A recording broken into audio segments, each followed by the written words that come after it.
Hi, chat. And also hello, Persephone, who has been sleeping very nicely in her chair for literally the entire day. And then at 6 o'clock, she gets up and comes over here and starts whining. It's like she knows. Turn that down. Turn this on. There we go. All right, so we have work to do today. First of all, we have some people we need to evict from their homes. Let's never consider the ethics of what I do in this stream. I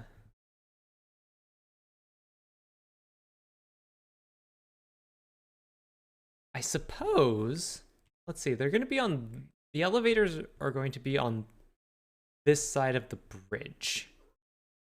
Yes, Persephone. Yes, I'm going to give you scratches. And now what I'm going to do... Yeah? Yeah. You want your sushi? Go on. Get your sushi. Aha!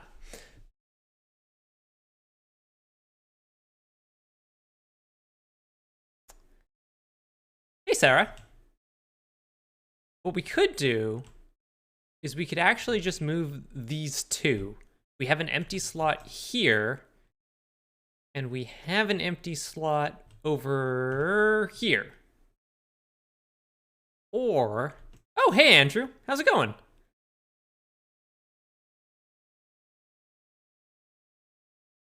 Oh. Andrew, you're just in time for me to be stopped from actually playing video games by my cat. Yes. Okay. But what I think I actually want to do is move them completely.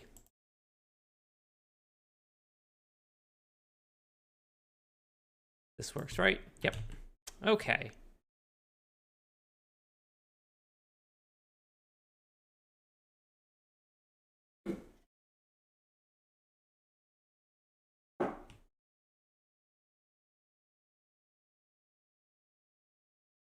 Pushed up too hard with my injury yesterday. Oh no. Well, I hope you feel better soon.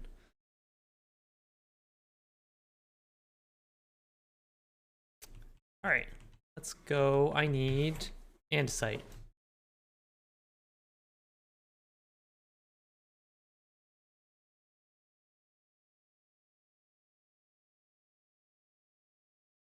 Don't have any in here.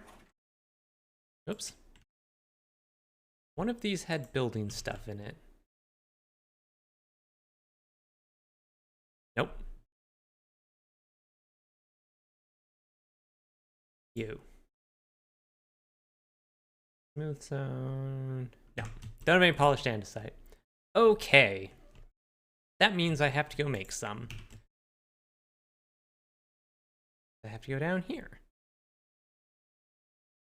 Go. So much stuff.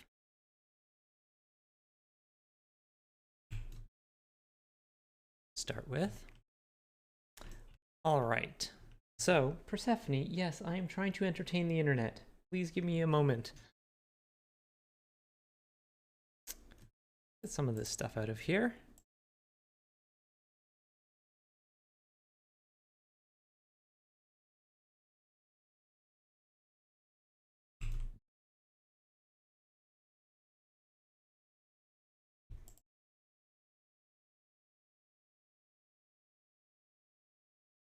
I don't know how much of this I'm going to need, so I'm just going to make a bunch.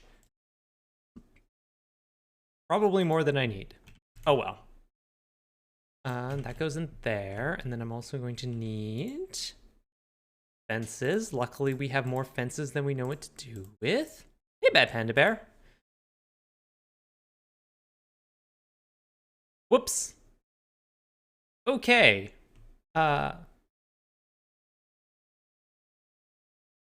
Interesting.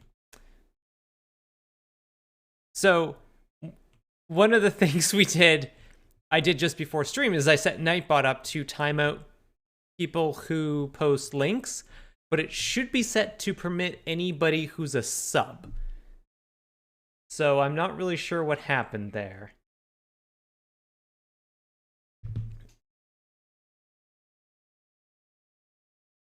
Nightbot is a fickle beast. It's nighttime. Yep. What am I doing? Why am I running upstairs?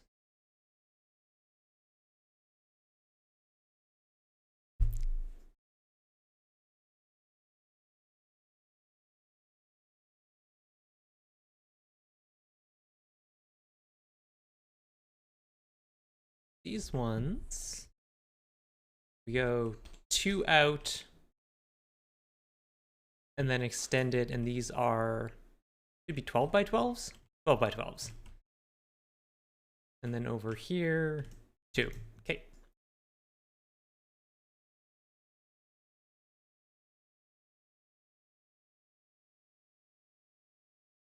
Also, heads up for anybody who might have a fear of heights, there's going to be a lot of this today.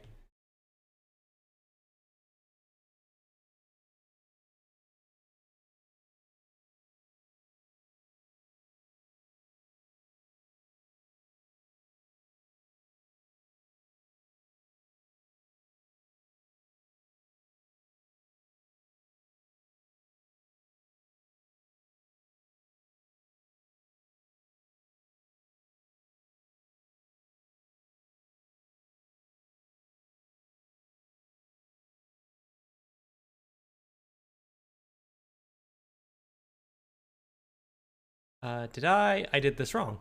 I've already screwed up, chat.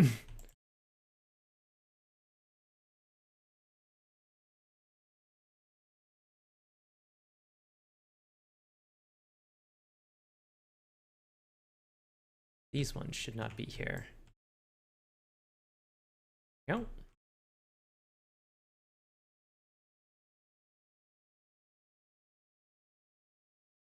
All right, 1, 2, 3, 4, and then we count. I didn't count this. I went the 1, 2, 4, 5, 6, 7, 8, 9, 10, 11, 12. There we go. Okay.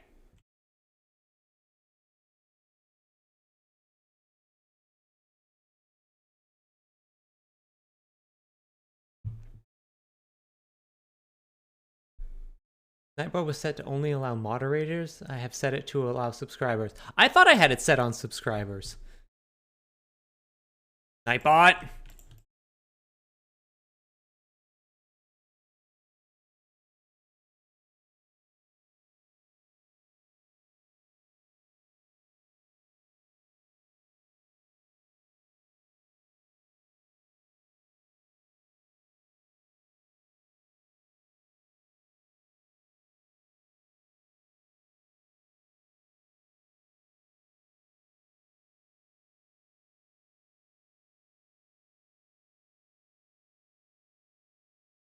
Hold on. I actually didn't even see the link that Rock Pusher posted.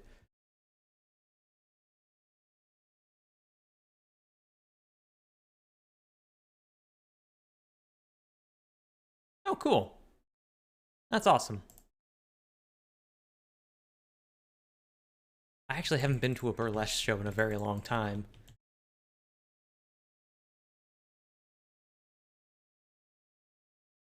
There's a troupe in Saskatoon that I would go see from time to time. But I haven't gotten a chance since I moved to Victoria.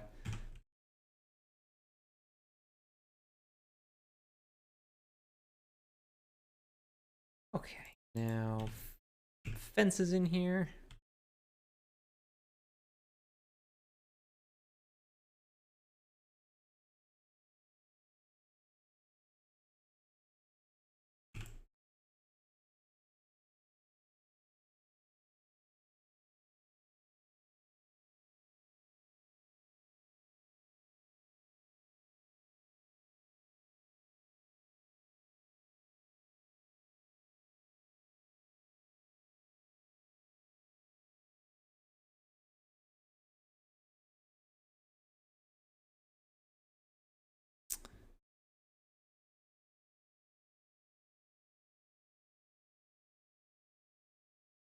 Probably didn't need to put fences all the way around there, did I? No, I most certainly did not.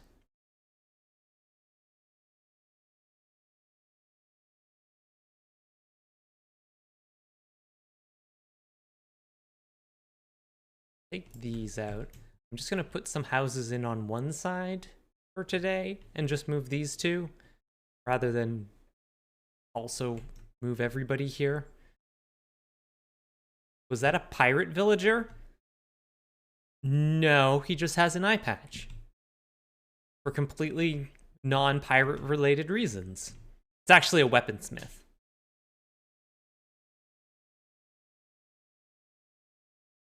Oh, what did I come up here for? A boat! And I'm gonna make another boat. So I can boat both of them at the same time.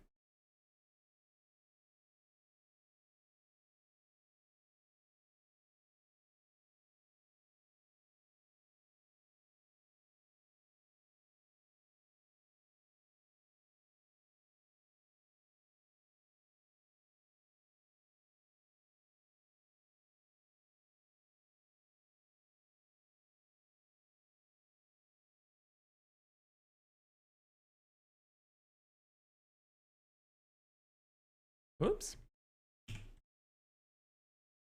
Yeah. No.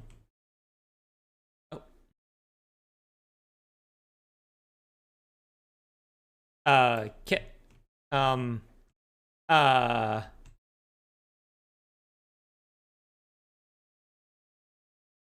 I'm sure it's fine. I'm sure it's fine.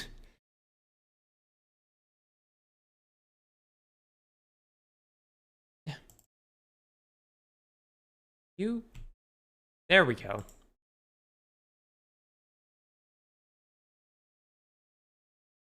Listen, these cats teleport, and sometimes teleportation doesn't work the way you want it to. There, it got out. Goodbye.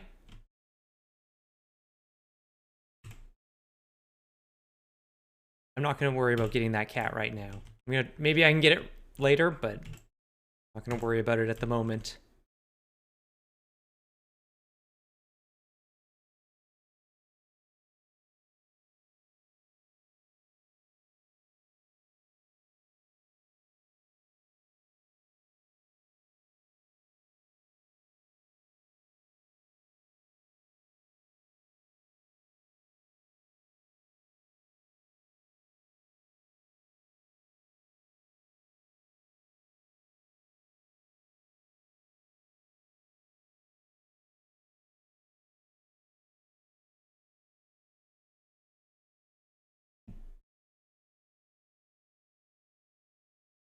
No.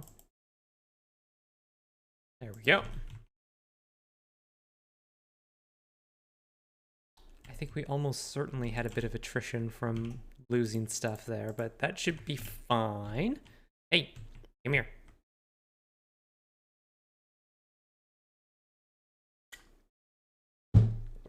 Hello.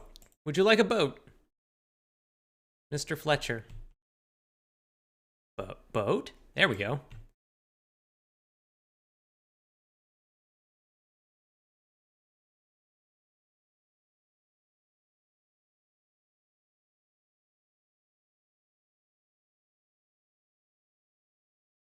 Yes, Persephone. I'm boating.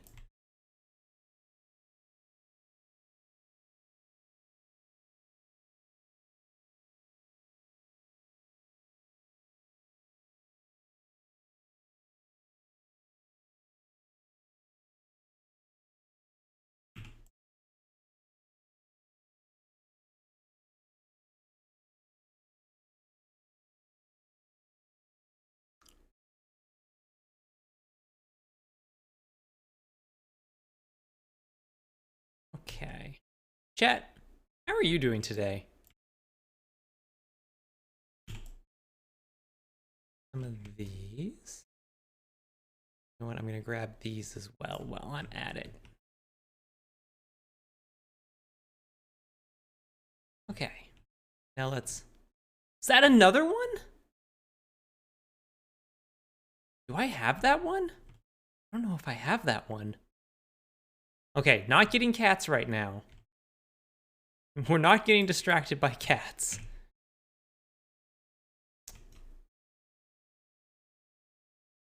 First of all, missed a piece. Yoink. Secondly, how did I have these set up? They do just go right to the edge, don't they? And there's 1, 2 over Persephone.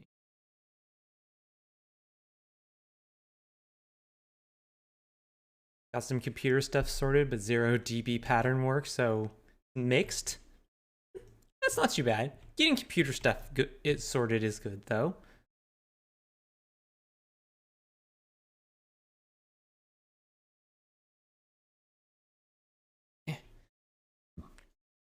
Very busy. Glad for chill digging. Excellent. Donated platelets today. It was tougher than usual.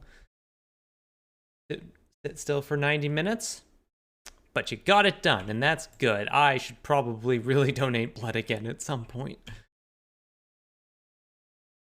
But I just dislike Canadian blood services so much.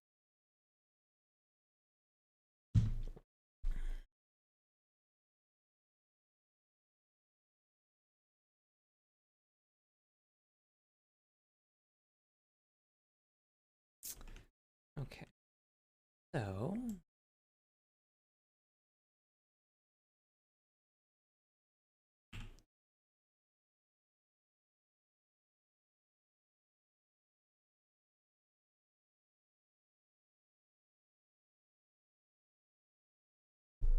Yes.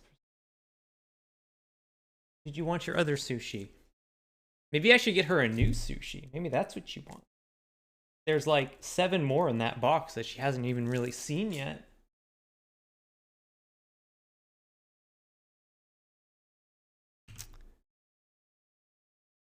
To grab some dirt. Hi. Cool. You know what? I have to go up to grab dirt anyways. We're getting this cat.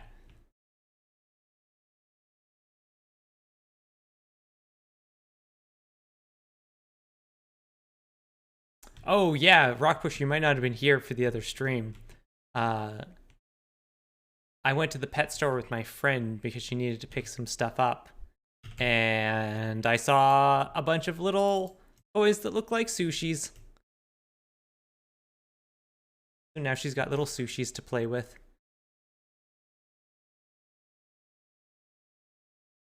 I'm just gonna grab a bunch of extra stone walls because I'm pretty sure I lost them anyways. And what was it? Fish. I need fish. The andesite I'm done with. All right.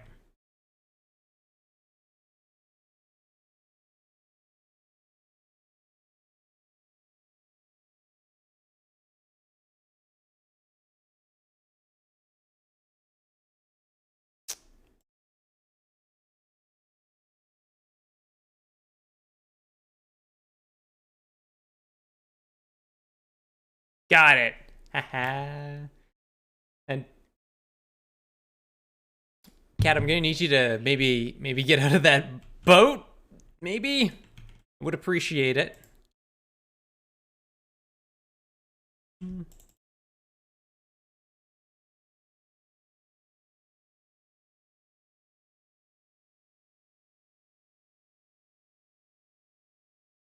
Nope.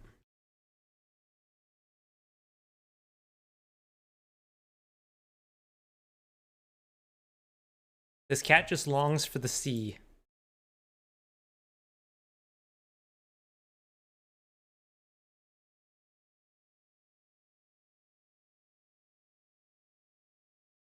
Wants to feel the ocean spray on its fur? Let's see. Yeah, this works.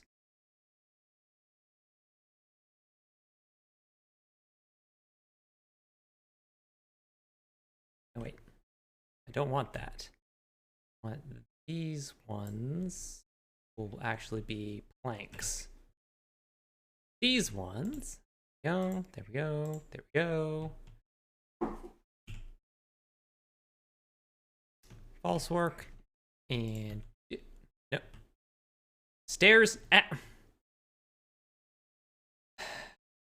Stairs. There we go.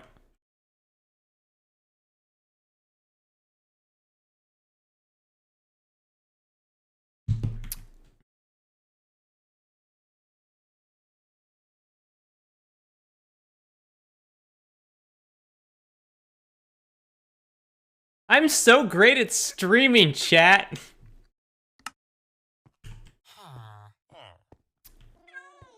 Sure did just sit here streaming with the system audio muted for like a solid 20 minutes.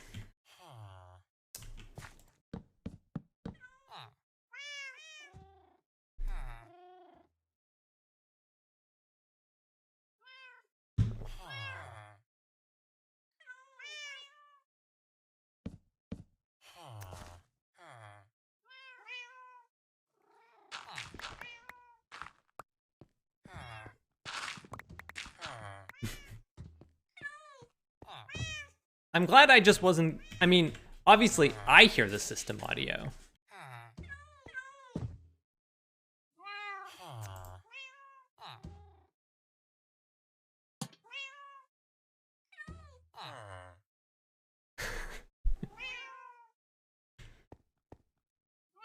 I mean, that is the nice thing about being a streamer, is that it's so easy to make those kind of mistakes. Like you said, even experienced people screw up literally all the time. So it makes me feel a little bit better whenever I do it.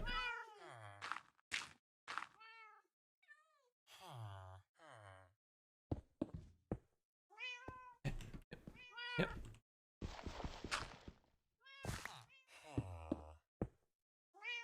Nope. Always, every time, always put one there.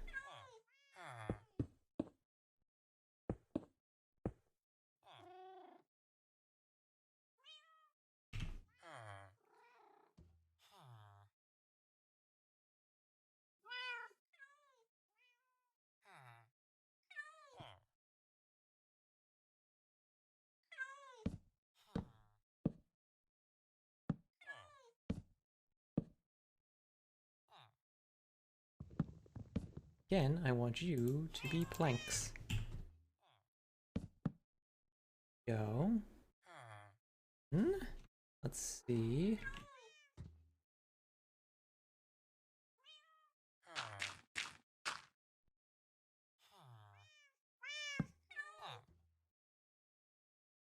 I'm not one short. There's one right there. Haha. And did that? Nope.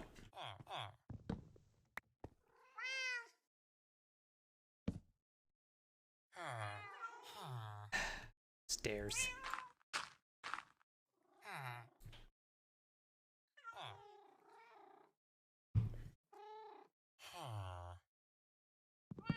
Okay, to be fair, this wasn't a complicated audio mixing issue. I literally just forgot to unmute the system audios.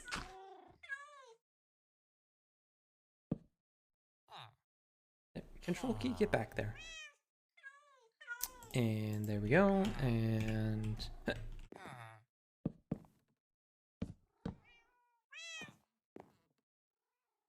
Let's just tweak this one a little bit. There we go.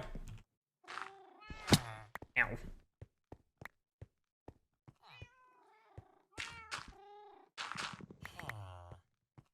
What do I have left? Is that enough? Maybe I should just put in... No, I don't have enough for roofs, so I'm not going to worry about it. Where do we want this to be?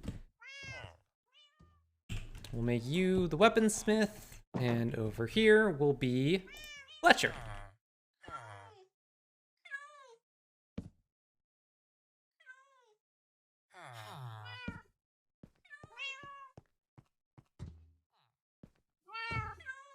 Hit you first. There we go. Excuse me, cats.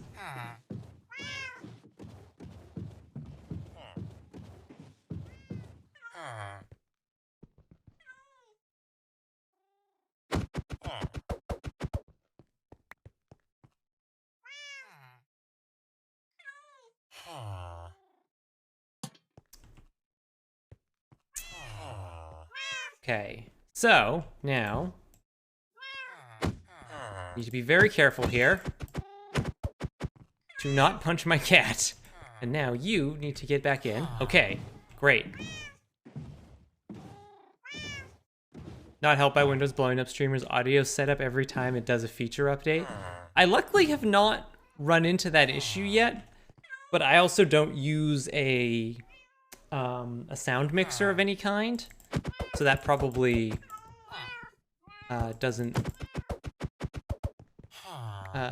probably cuts down on the number of issues I run into. Do you want to go find a bed or maybe a job block? Like a good villager? Go find your job block?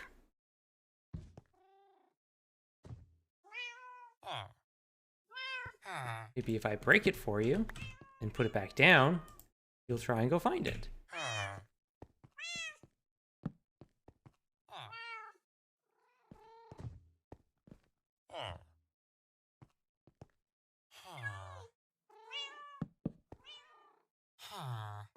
Do you...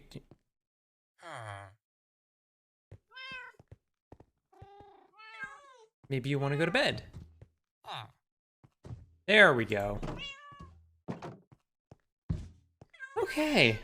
Well, we've got another cat. You know what I'm gonna do? You, and you. Come with me.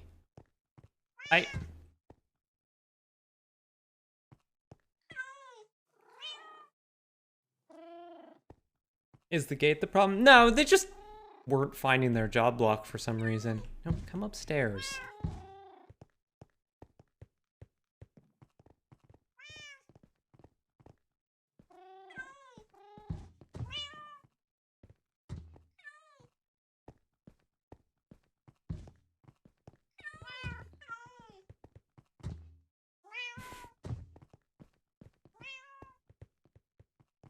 You, sit. I know there's a metaphor for what this is like. I'm sure there's an analogy we could make with this situation. You, sir, are blocking my cats. Get out of my way. Yep. There we go. No. No. I'm here. Yeah. Yeah. Yeah. Hi. Hi. There we go. And one more. Come here. Come here. No, not you. I herded the wrong cat.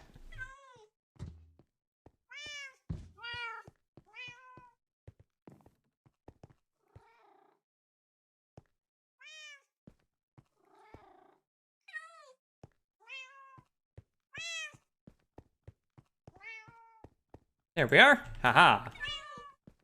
All right. Okay. So, let's go to bed. That was just merely step 1 of our day. Step 2 is going to be putting in our water elevators.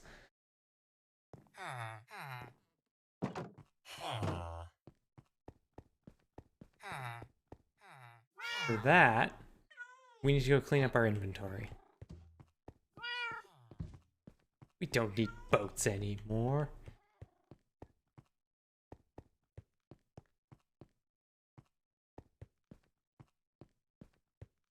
All right. Here. We got a bunch of spruce stuff. Boat.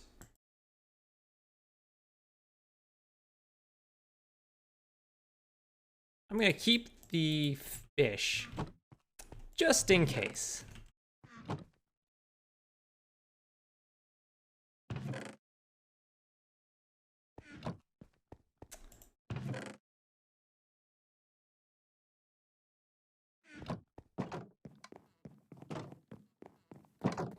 Go grab some water.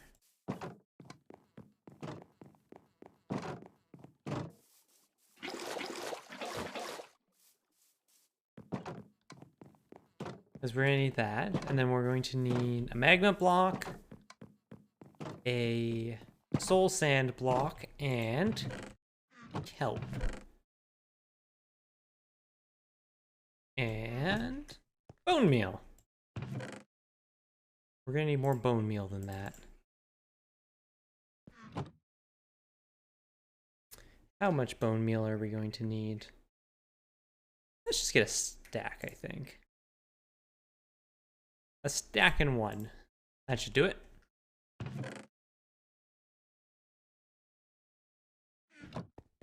And then we also need glass.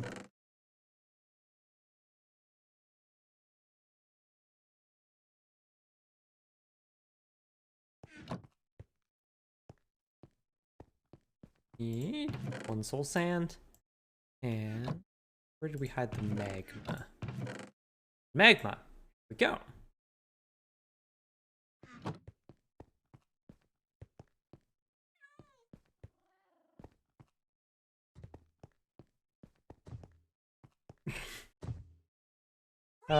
Our cat storage is kind of hilarious.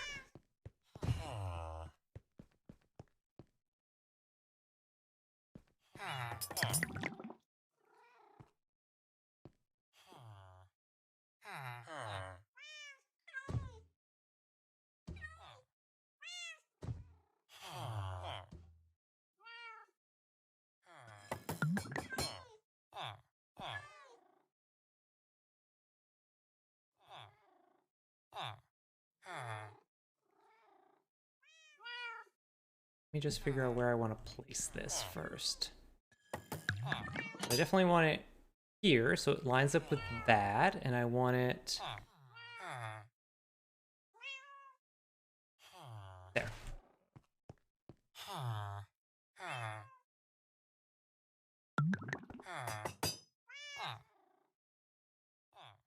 And which way did I have the entrances before? I think they faced out. Organized by category. Ha ha ha ha ha ha ha ha.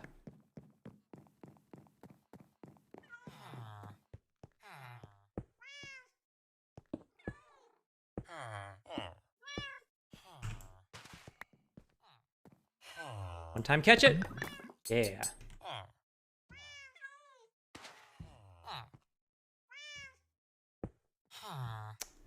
While we're here, we should also figure out this side.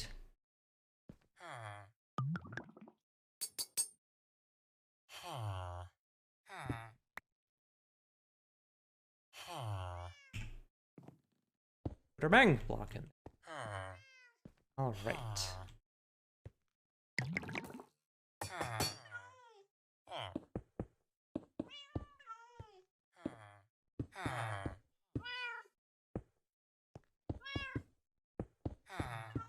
I mean, I have to buy more glass. The 3 stacks I have right now isn't going to be nearly enough to finish both of these. Luckily, we've got a buttload of diamonds.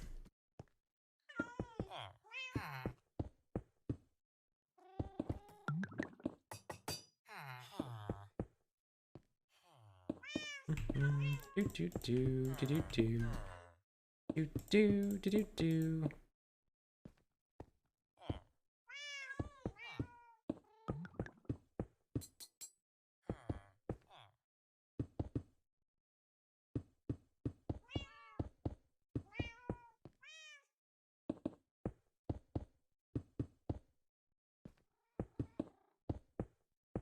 I've talked about Shadow and Bone on the stream before, but one of my friends was also tweeting about Shadow and Bone, and they refer to it as S-tier YA nonsense, and I'm like, I'm glad I'm not the only person who has made that exact same assessment. It's 93 tropes in a fancy coat and a jaunty hat.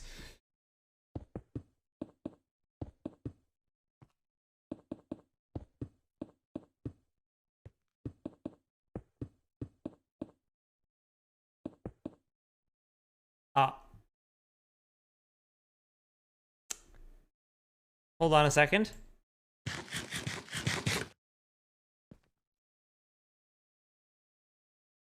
Hold on a second.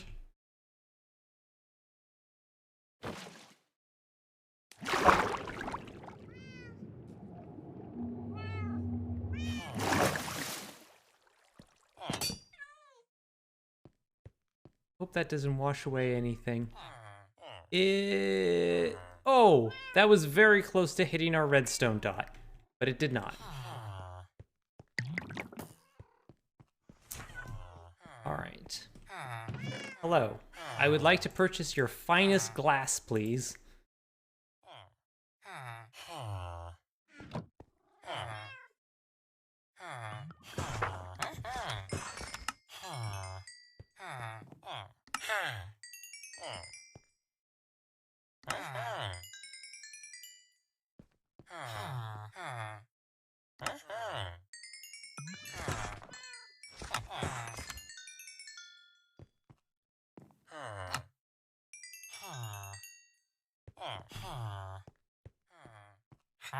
Oh, no, I don't think they're gonna reset.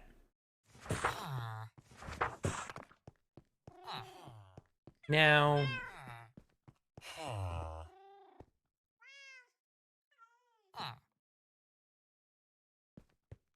Chad, I have a very dumb idea.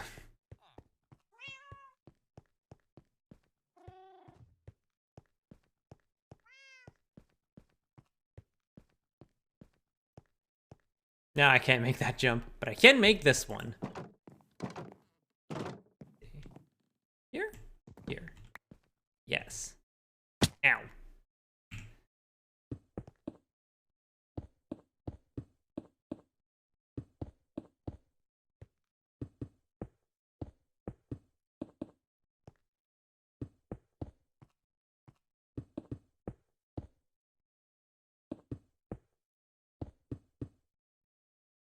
Ah. Dang it!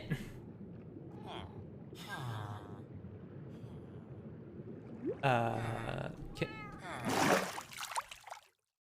was weird. Also, my control key is very broken. Control key, please. There we go. Control key. Control yourself.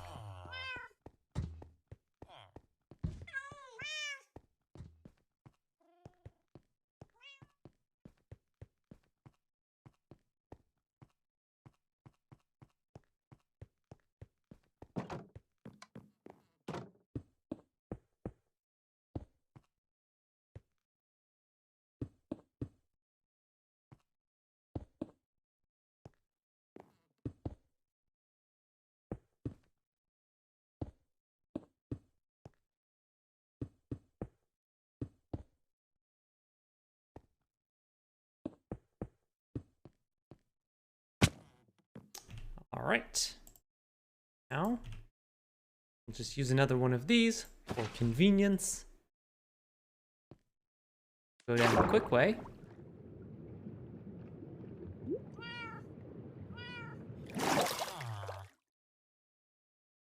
Nope. Get back here. Go. There we go. Bone meal. Click, click, click, click, click.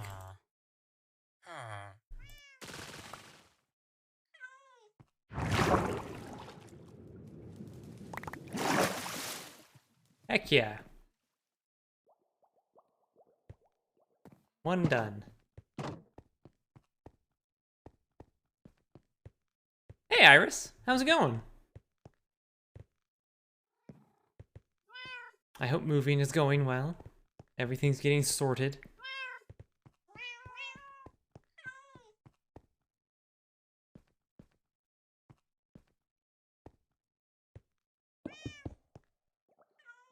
I mean, that looks a little weird. What with the fences behind it, I might have to move those.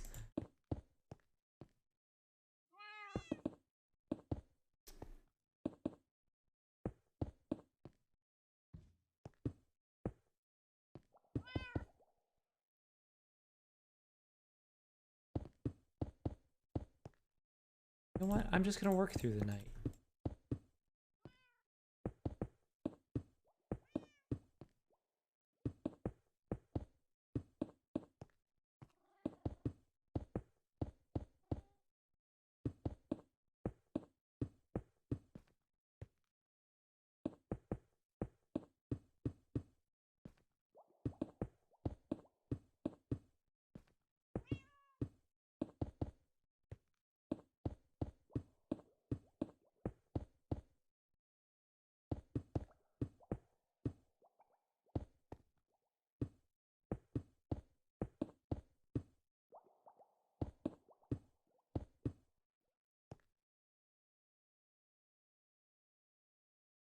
You're going to have to rent a supplemental U-Haul, but otherwise okay. Well, that's... I'm sorry you have to do that, but I mean, as long as the rest of it's going okay, I suppose that's not the worst possible moving problem to have.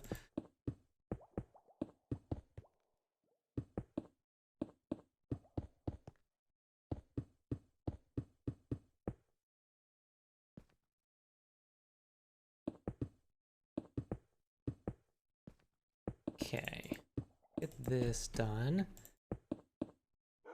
And then I think...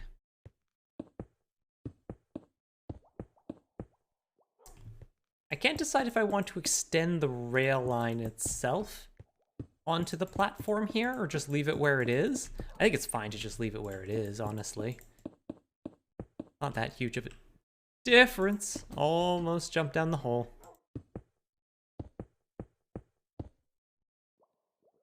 Ah! Dang it. Oh. Fine. I might do.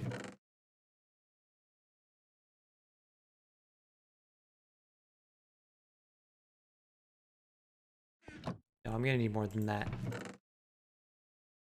I'm gonna need more than this, but at the very least I can get this finished off.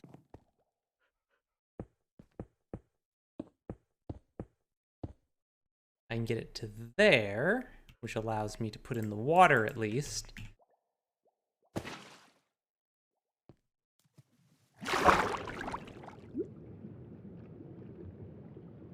God.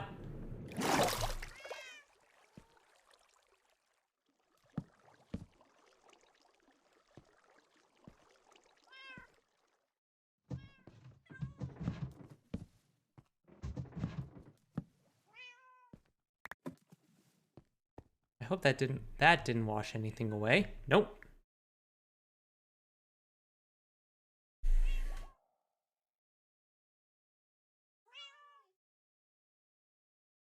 Load a bunch of clothes boxes that are in the car today. Now we've got the miniature hobby. So I want to know that there's a box in my backseat facing the trunk window that reads Reaper Bones in big letters. Excellent.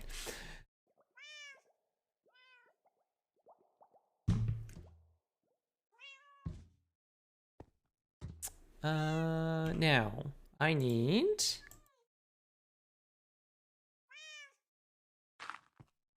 you, because for some reason I can't plant kelp on magma. Minecraft, I tell you what.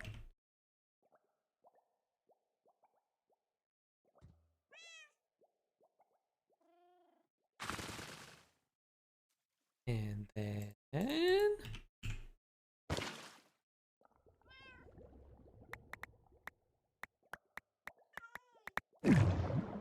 I do love that we sort of get instant feedback that it's working. All right, so these are done. Oh, this is gonna make everything so much easier. Look, I'm gonna go put my stuff away. Am I gonna spend 30 seconds going upstairs? No, it's all right here.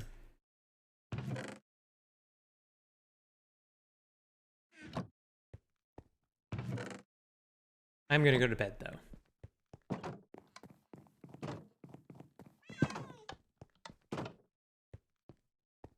And sleep.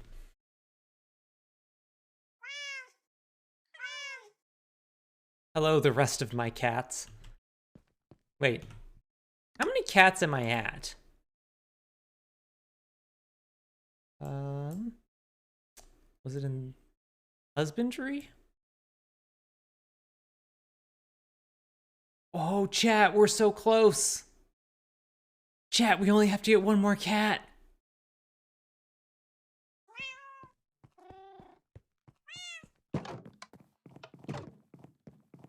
I think it might be the unique one. So there's a bunch of cats in the game. A lot of the base models of cats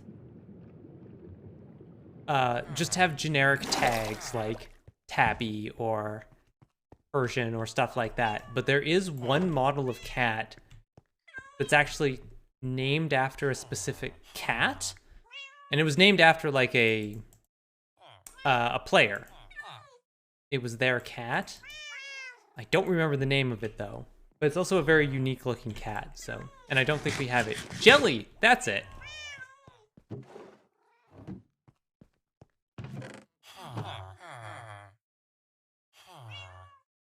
Oh, Nightbot.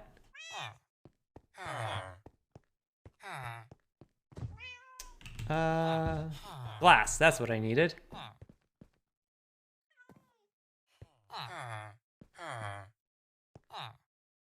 Come on.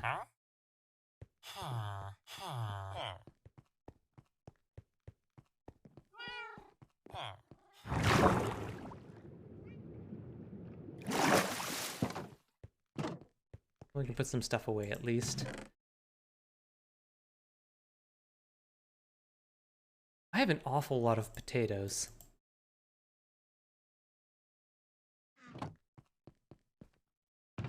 Chat, why did I grow so many potatoes?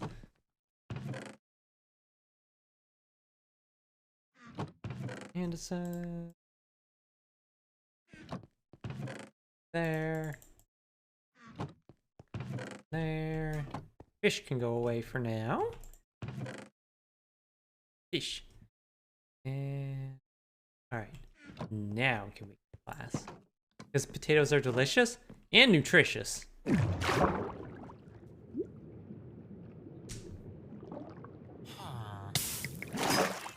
I didn't even see the ASCII thing. I just saw the Nightbot moderator message.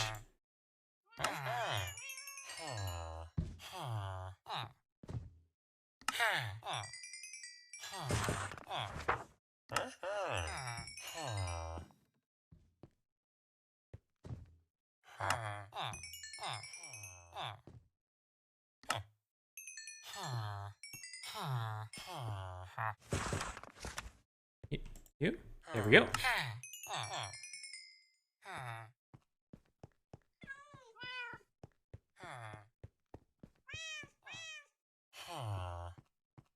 I mean, French fry factory would be delicious. Man, think about how great it would smell to live downwind from a French fry factory. It would probably not actually smell very good at all, but let me imagine this. Let me fantasize about living near a French fry factory.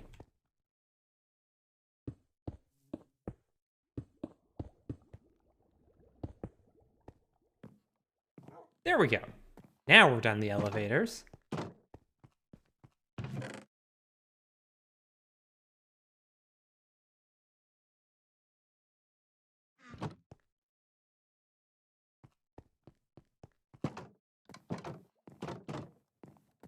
I'm thinking more than anything, it wouldn't smell like anything.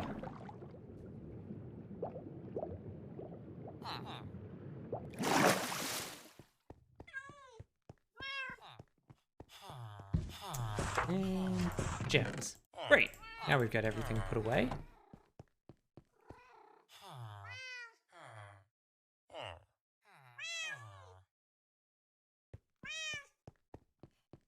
So I could, like I said, I could move this back to like here, but I think it's fine to leave it.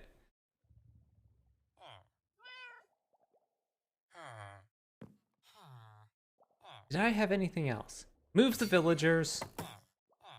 Built these. Hardly even taken an hour. Alright. I guess today's actually just going to be mostly a digging stream.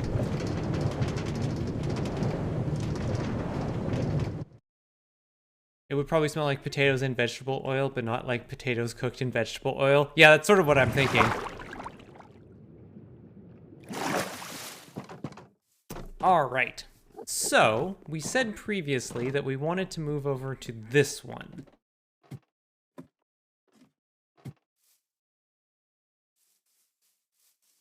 This one. And do this chunk next, so we can extend the railroad into here. So let's do that.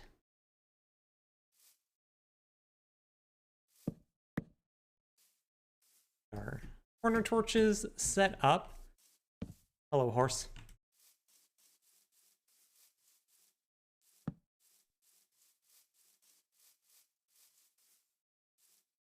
And that one's good.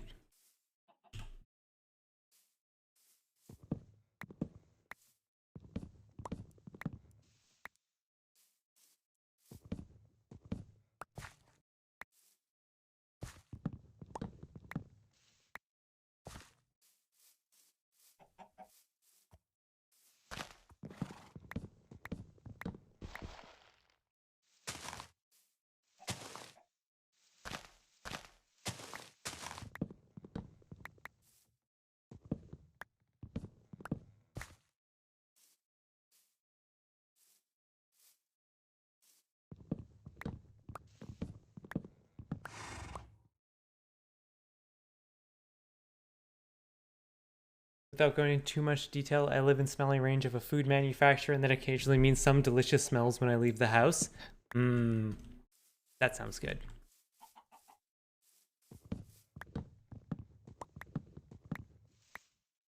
I think the real tech would just be to live downwind from a bakery.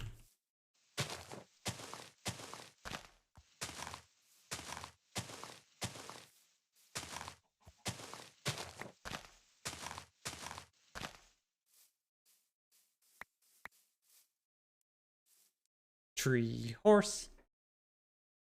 Climbing on a tree. Tree horse. Getting off a tree.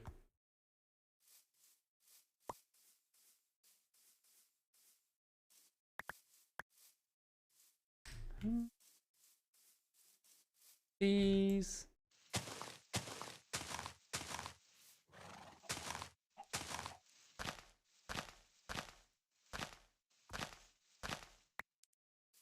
And there. And I gotta get these ones.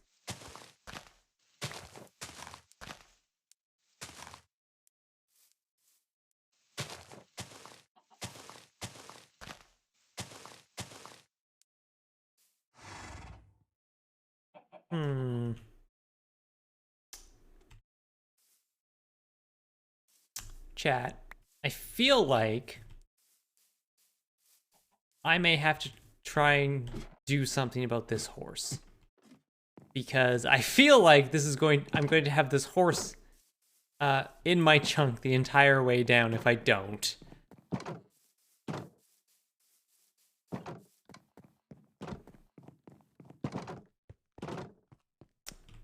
Let's see. A lead and a saddle. And fence post.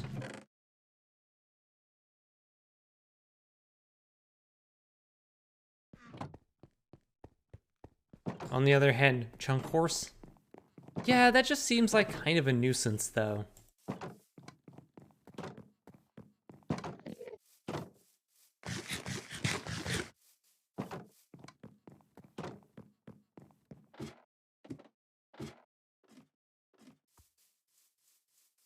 All right.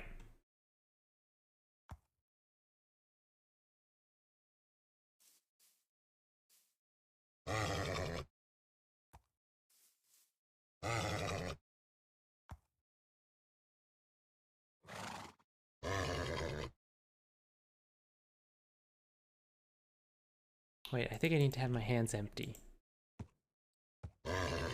Nope. Eh.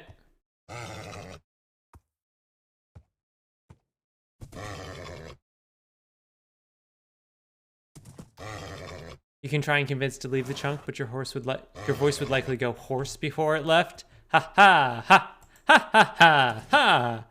Well, this horse is absolutely going to kick me off the edge, isn't it? Oh, we're getting real close. Yes? I think we got it. I think we got it. Aha! Now I should be able to. Yeah! Horse.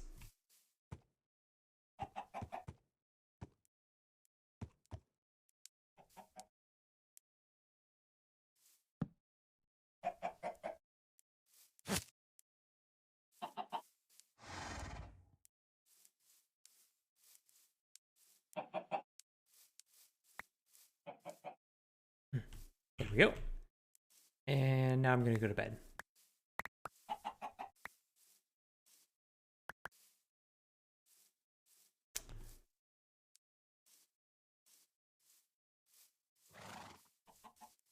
I'm gonna be real excited when I don't have to run all the way back here to go down.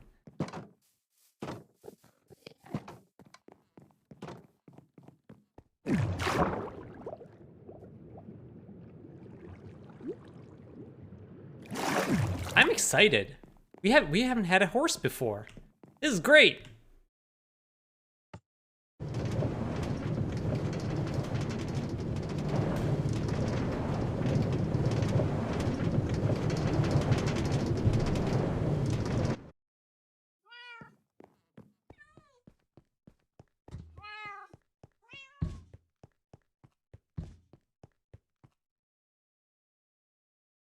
I'm just gonna sleep in this bed from now on. I don't need to go back up. I can't believe it's taking me this long just to figure out that I could do that.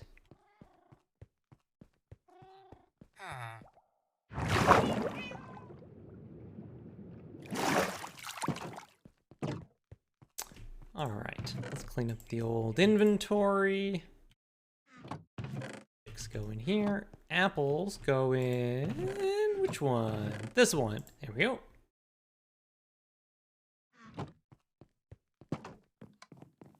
Alright, down we go.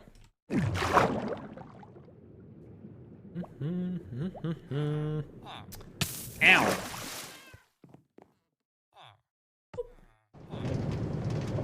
I wish there was an easier way to launch this.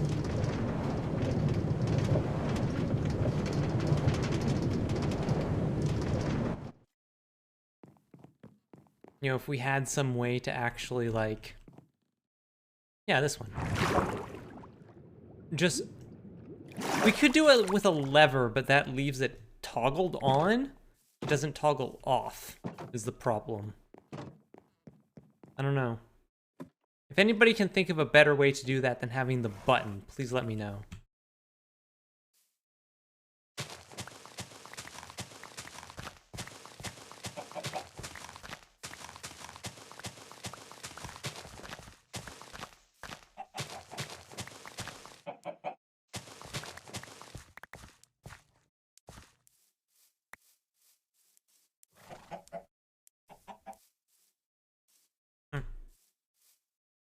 Did I get any seeds? No.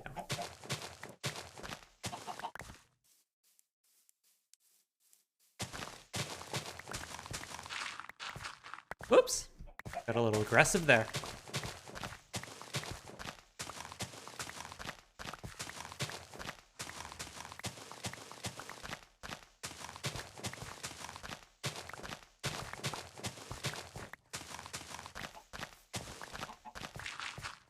So I'm told, chat, the best way to get engagement is not to ask chat how they're doing, but instead to say things that are wrong, and then chat will correct you. Problem is, I can't think of anything that's wrong at the moment.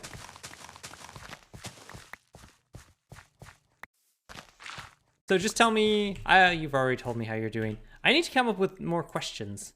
That's what I needed to do.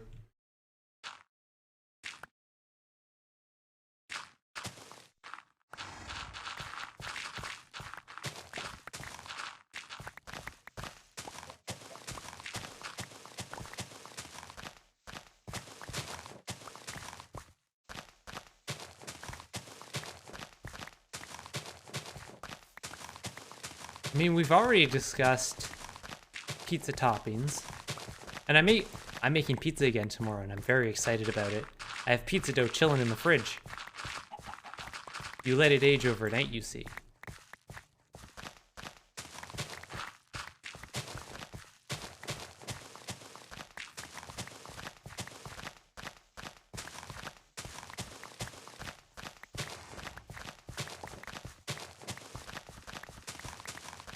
Although, I may have put a little bit too much water in, but I think it should be fine.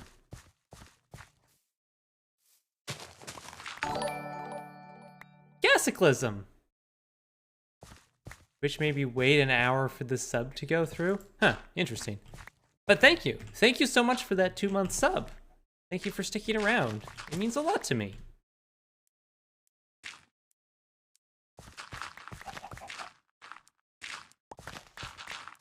Wow, I'm just being the most aggressive today. Aggro shovel. Shovel burrs too hard.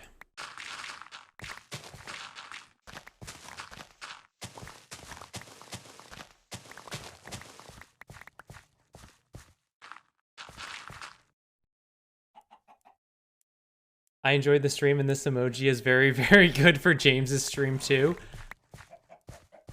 Did James have a whoopsie on his stream yesterday? I don't get to watch on Fridays, and I was watching a bit of the VOD earlier, like while I was making and eating supper. But did James have a whoopsie?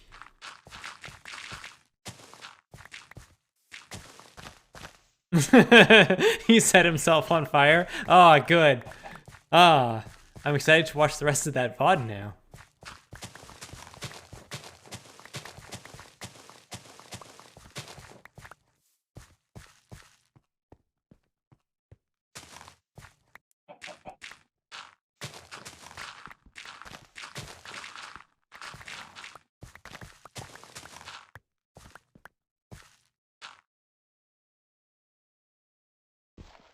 I'm so glad that emote is multi-purpose. I like that. I like it when emotes can get used outside of the stream. And I also like knowing that I'm not the only person who falls in lava like a fool.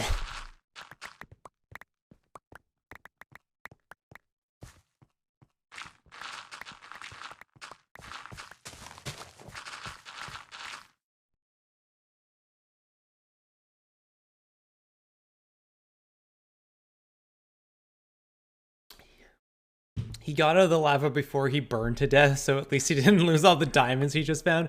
Oh, that would have been so brutal. Oh, to lose all of his diamonds in his first chunk. Poor man.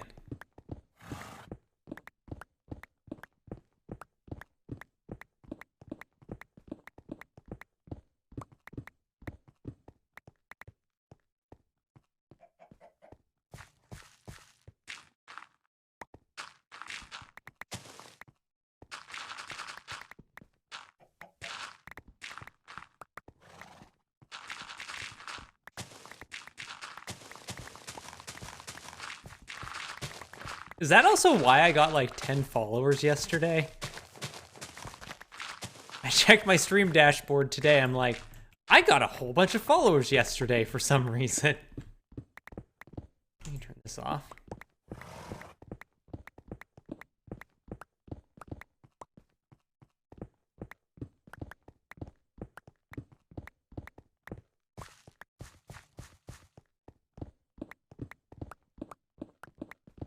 Oh, that's nice of him.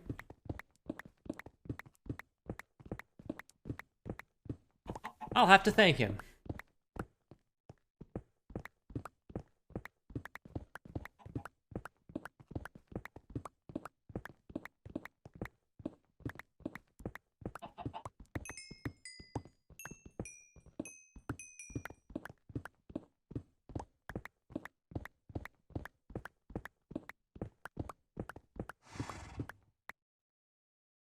Yeah, why do I feel like I'm sitting weird? There we go.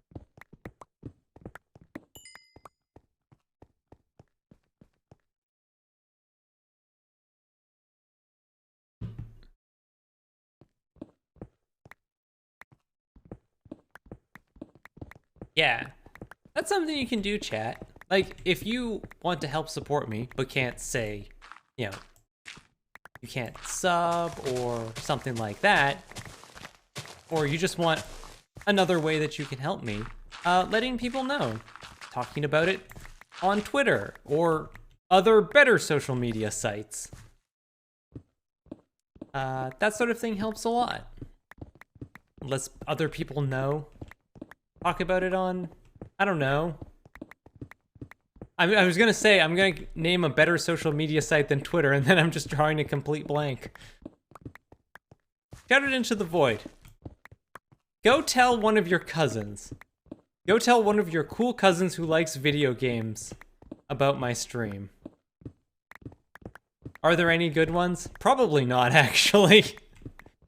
It may be the entire concept of internet social media is rotten to its very core and predicated on the idea of just mining and selling user data.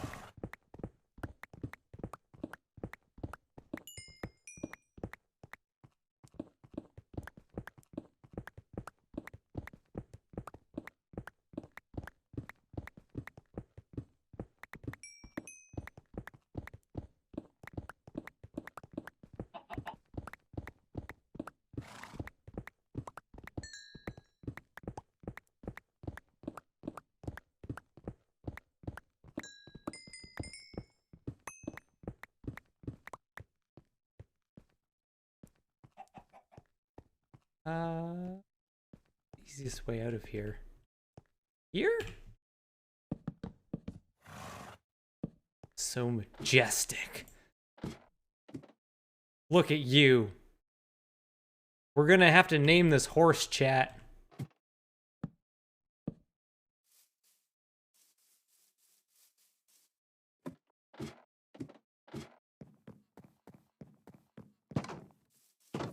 Maybe we should add that as a bit reward.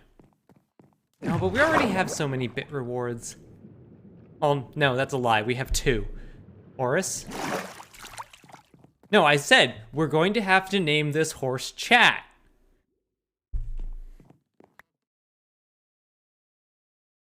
No, we're not actually naming the horse Chat.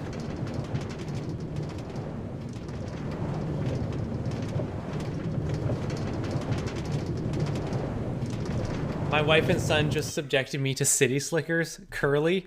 Ooh. Also, I don't appreciate you referring to cities having been subjected to city slickers. City slickers is a classic. Thank you.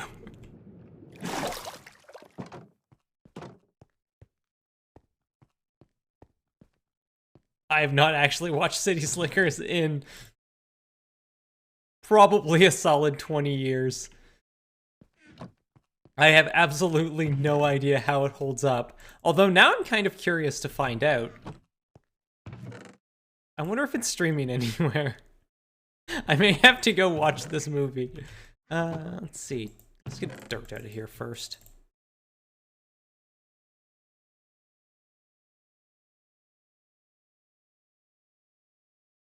It has been a long time. In fact, I'm pretty sure it was the second one. City Slickers 2, The Legend of Curly's Gold.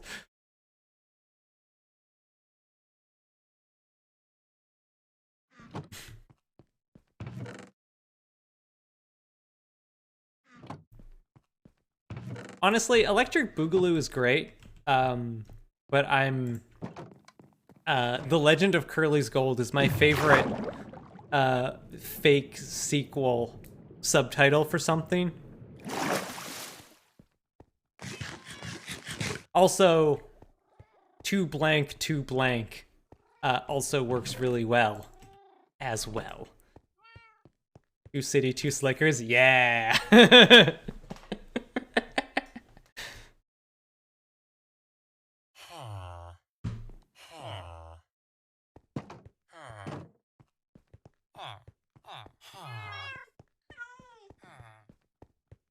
Or blank with a vengeance is also very good. Honestly, I think Electric Boogaloo just got famous because it rhymes.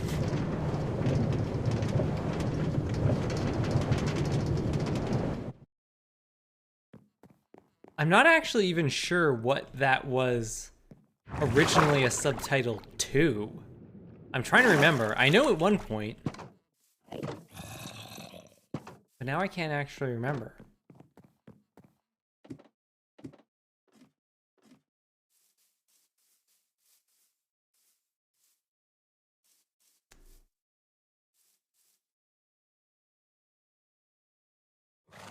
Horses are great.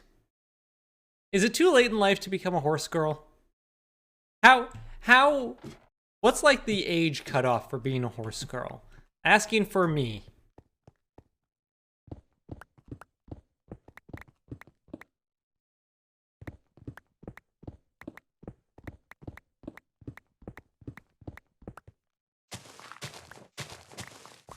Breakin'.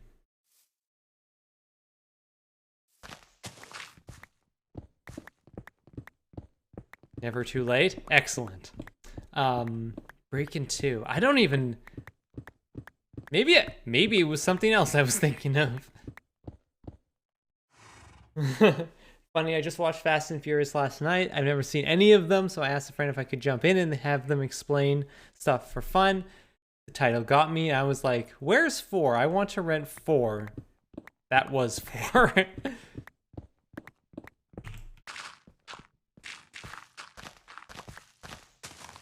So you watched Fast and Furious, not The Fast and the Furious. I see.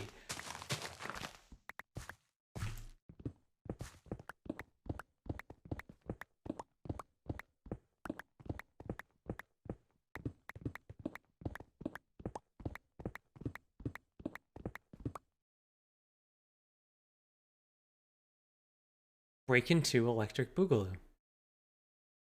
Huh. Interesting. It may be...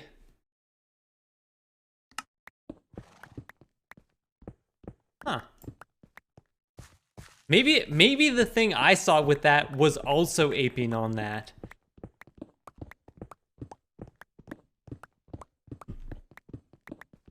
As far as title silliness goes, my favorite is the Divinity games. Yeah, those ones are weird.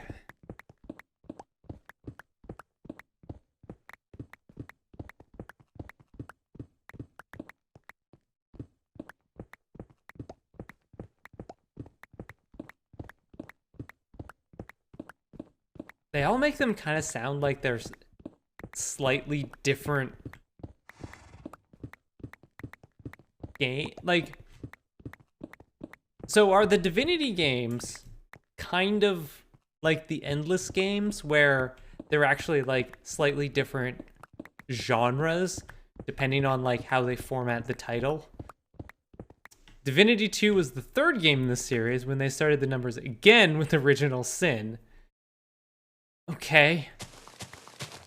Because there was also like Divine Divinity, which I think was more like an action RPG.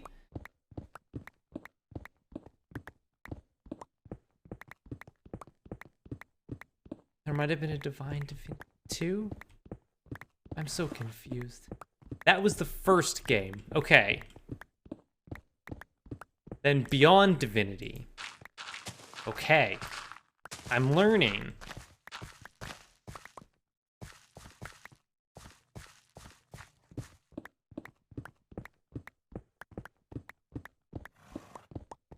And then Divinity 2, and then Divinity Original Sin, and then Divinity Original Sin 2, which is the one that sort of actually made the franchise super famous, I think.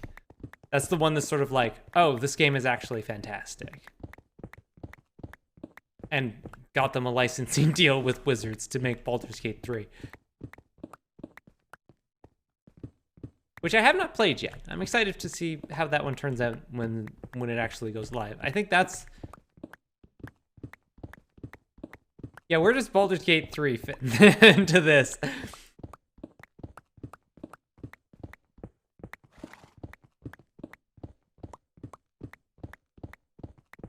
I have no like opposition to early access games. I play them all the time. I played Hades in early access. But I think for Baldur's Gate, I think that's one I'm going to wait for until it fully releases.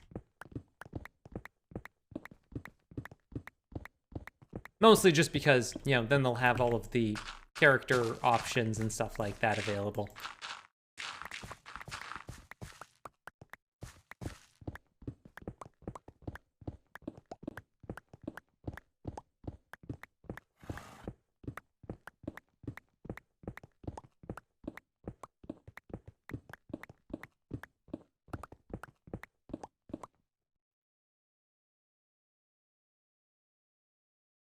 Also, I don't think I've shown this on stream before, but I just bumped my mic. Look at this adorable mug.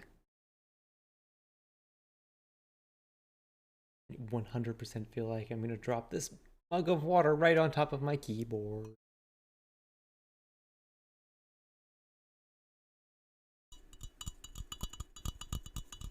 It's a clinky mug.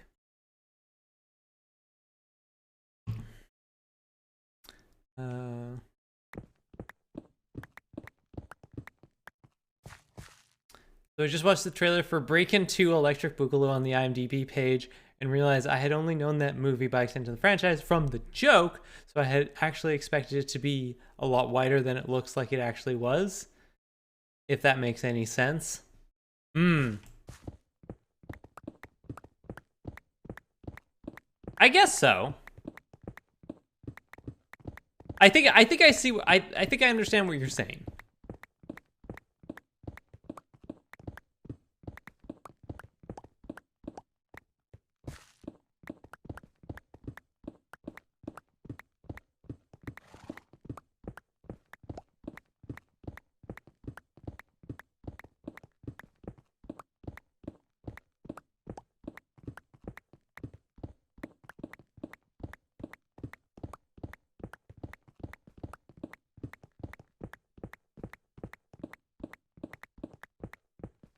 Also, I'm not sure if Andrew is still here, but if he is, if you are Andrew, remind me at the end of this day to show you the inside of the B-Plex, because it's great, and I love it.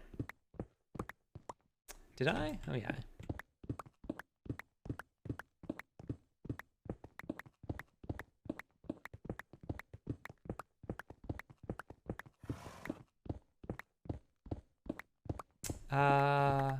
Chat. I mentioned this, I haven't mentioned this today, but I have a YouTube channel now. It is exclusively VOD archives, and it's just going to be the VOD archives of build streams. I wanted a place for them to live, and not just get deleted by Twitch. Because I was really proud of some of those builds that I've done, and I wanted there to be like a record of the process of doing them. So I've been uploading those to YouTube. Everything up to the terrace farm is up there now. I still need to get the B-Plex and the first railroad build stream up.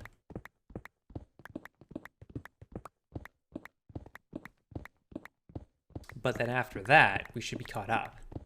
Luckily, there was a big gap in April where I didn't do build streams. So I had some time to catch up.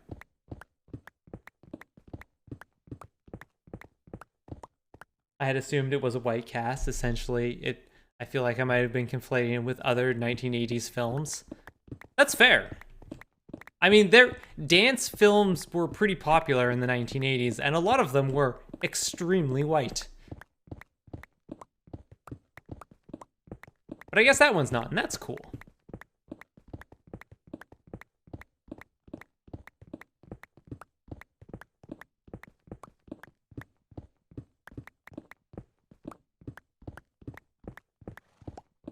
Although it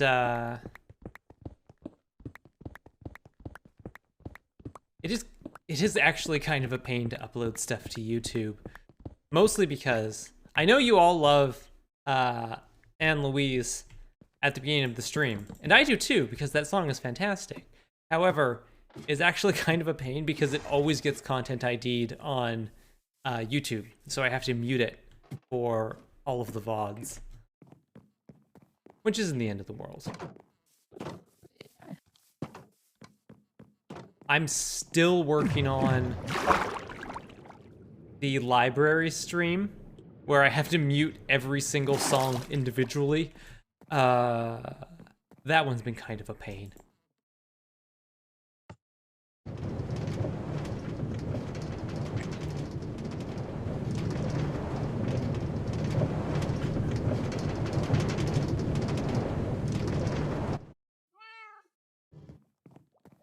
And it's not even like So here's the thing. I feel like it would probably not actually be that hard to just like contact the longest johns and see about licensing it. They've had to work to prevent a couple others from getting muted, though I'm not sure about Twitch versus YouTube. See, the thing though is that the content ID is not coming from them directly. It looks like it's actually getting content ID'd by CD Baby on their behalf. Which I think would be a lot harder to work around. And I feel like it would mean it would go up, it would get content ID'd, I would have to dispute it, and then see about like getting go through it that way. I don't know. Yeah. I know they've had to contact people who were doing it on their behalf before, though. I mean, it might be worth reaching out. I can look into that. Beeplex. Let's go check in on the bees. Actually, how many flowers do we have? Let's go make some more bees. Go make 3 more bees. Yeah, I can always ask. And I mean, like, honestly, if they want a licensing fee, depending on what it is, I'd probably be willing to pay it. There more? I got you already, didn't I? No. How about you? Got you. That's baby.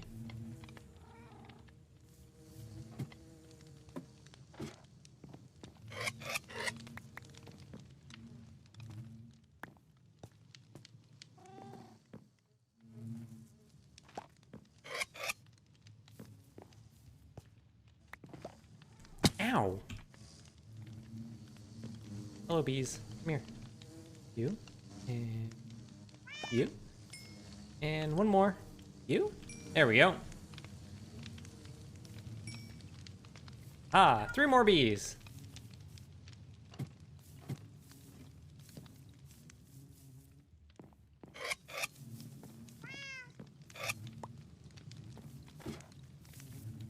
Yeah, I'll see if I can reach out to them and see if there's, you know, anything that they can do at all.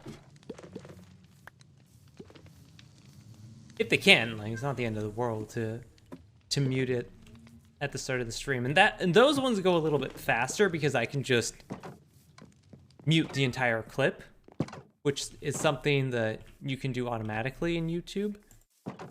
But it also, YouTube has the ability to just mute in scenes like this, where I'm talking and there's music in the background. They have a tool where they can just mute the song and leave all of the voices in game audio.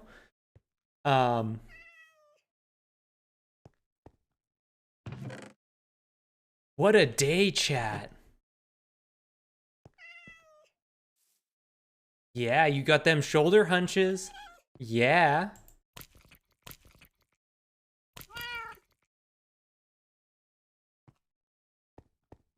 Chat.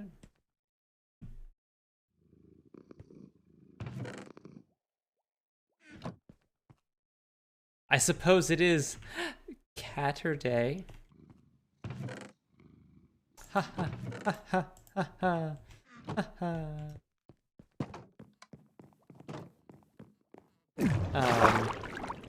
Yes, so as I was saying, Barabender, thank you for gifting that sub to Andrew. Andrew, please enjoy your Doots and your Persephone and your bees and your thumbs up and your fox heart. Yes, that's all of them. Hello, Kevlar. Hello, Kevlar. Kevlar giraffe. I should take a break. Actually, you know what? Let's do that right now. I'm tired, clearly. I'm gonna make myself tea. All right. We're gonna stand here with our majestic horse and gaze out upon our works. Yeah. All right. Back in a minute, chat. Stand up, stretch, drink some water, all that good stuff. I'll see you in a few minutes.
Here we go. Order of operations, Erica. Turn your camera back on, turn your mic back on, then start playing the video game. Farabender, yes, that is the correct Andrew. That is the Andrew. The only Andrew on Twitch. I believe the story is he has had that username since, like, the very start of the Justin TV days.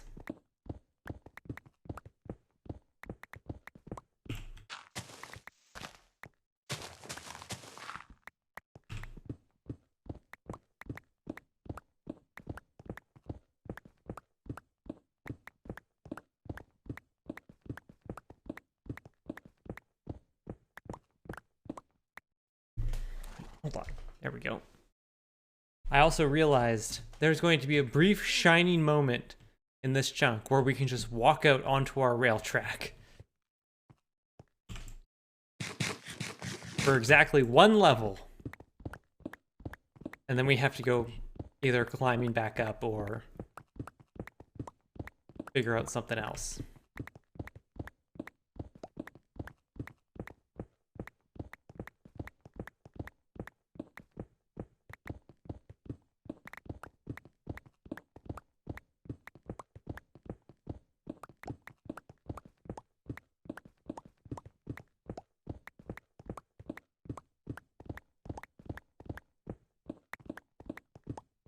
Leave a ladder up to it. I could, but then I would have to take the... I think I would want to take the ladder out later. That would just be kind of a pain. It's a temporary annoyance, pretty much only while we are working on this specific chunk. Because once we get this chunk out, we can extend this over here. We can put in our bridge here. And then we can put in our elevators.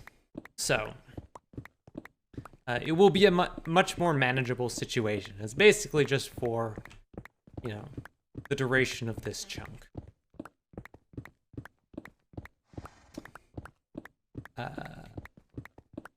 What's new? I've started putting in more work on my Animal Crossing island. I finally got around to moving the tailor shop. I was very careful and, like, tried to get it.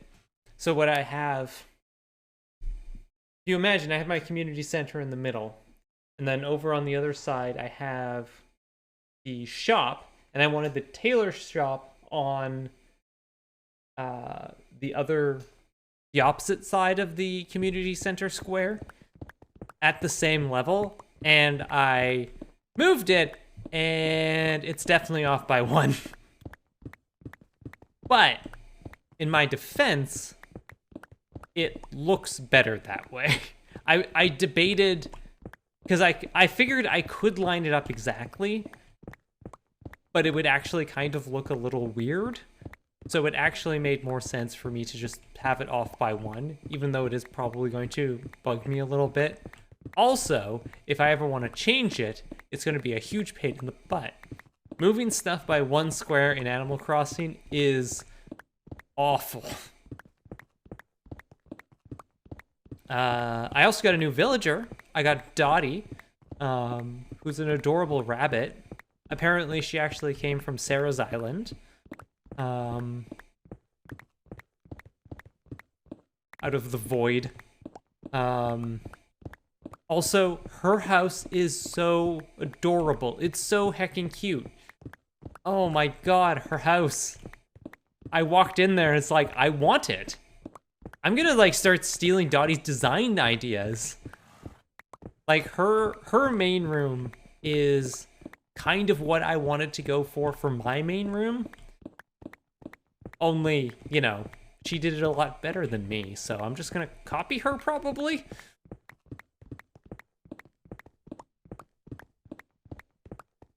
I need to clean up my house anyways. I got a lot of crap around. I also need to figure out what to do with my basement. Yeah, I'd like to see her Happy Home Academy trophies. I still don't have the S tier trophy yet. I want it so badly.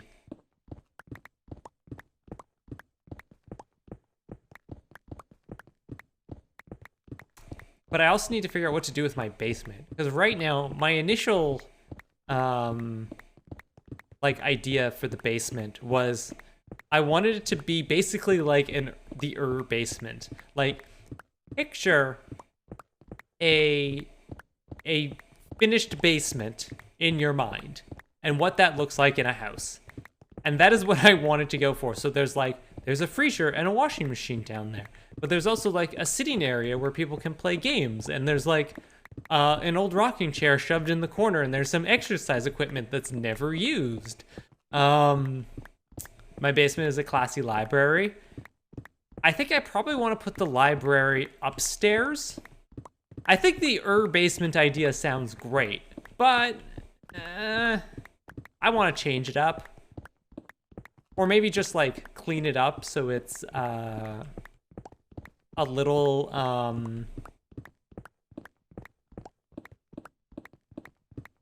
it just makes a little bit more sense. Right now I think it's a little bit too cluttered and a little bit too jumbled. I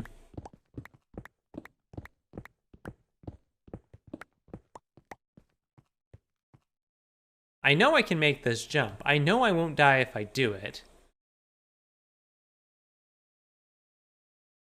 Let's contemplate on that while I go get my tea.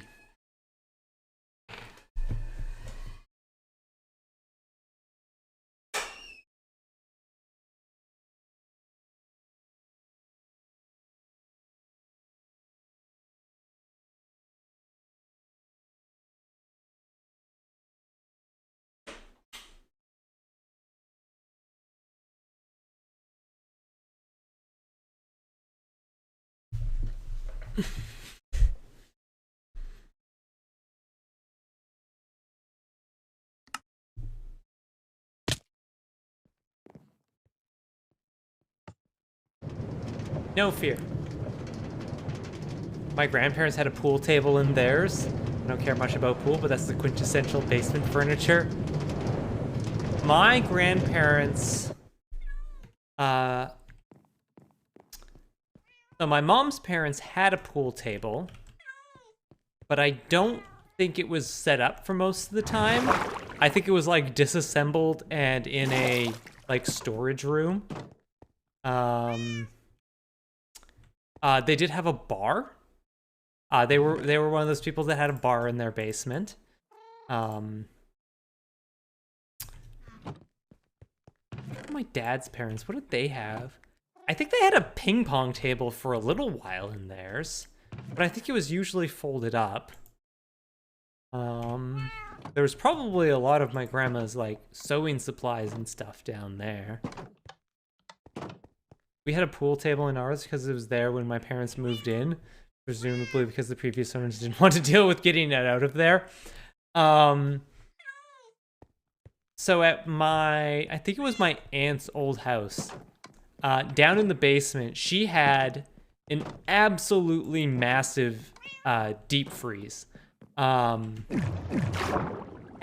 we were looking at it, and there's like, the way the stairs to get into the basement are and where this thing is, we don't think there was a way to actually get that deep freeze like down the stairs and in there. We think that that thing was actually built into the house. Like, I think they brought it down probably before they put the drywall in.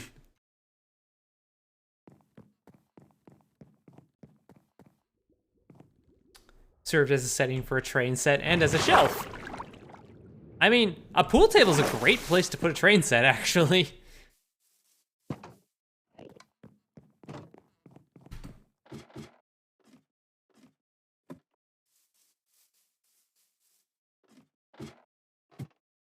Oops. Should put these in before I jump down.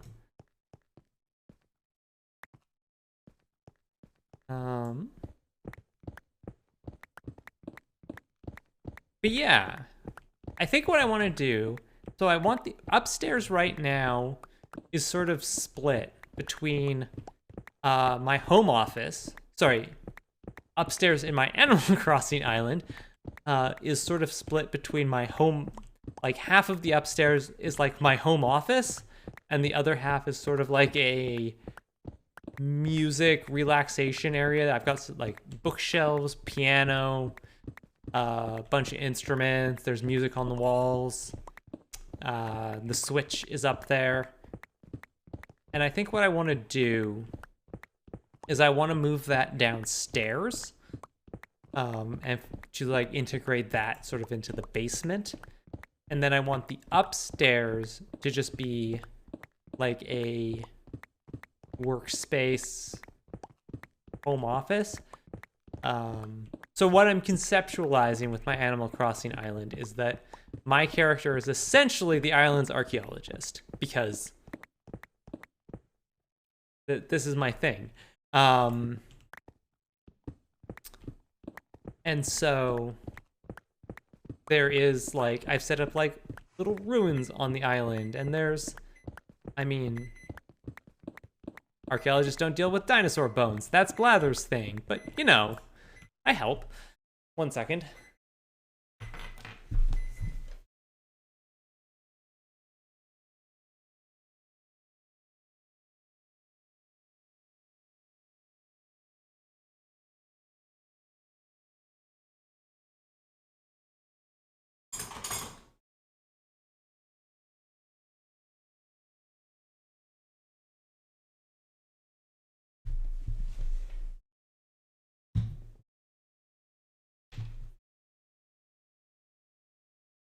Yeah, go make hot chocolate.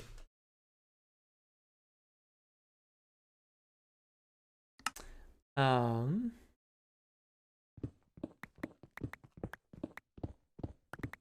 was I gonna say? Yeah, I also did a bunch of work on my house before I was on island tours as well. My favorite comment when I was giving that tour, because I did have the basement set up when I was on there, and I showed them the basement, and Cameron's first reaction was, I can smell this basement. And I'm like, I have done my job correctly.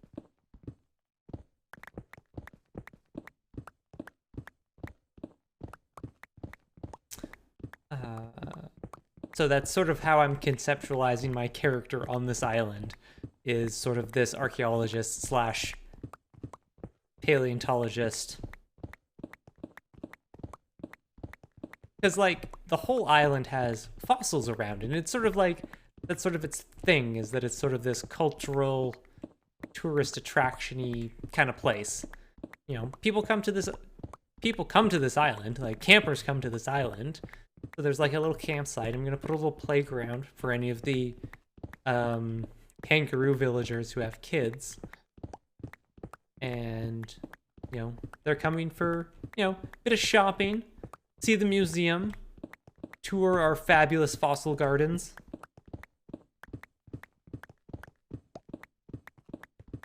And then, and so I want the upstairs of my house to sort of be my home office slash like work prep area. So I plan to put out like a bunch of workbenches and, you know, have a few of like the artifacts and fossils and stuff like that sort of around, and like have an area that looks like I'm making like replicas of the fossils, use like the little clay set, I think. Because, spoilers, chat, literally every fossil you've ever seen on display in a museum, with like a few exceptions, is a reproduction. Especially like the whole complete dinosaur skeleton mounts, those are pretty much always entirely reproductions.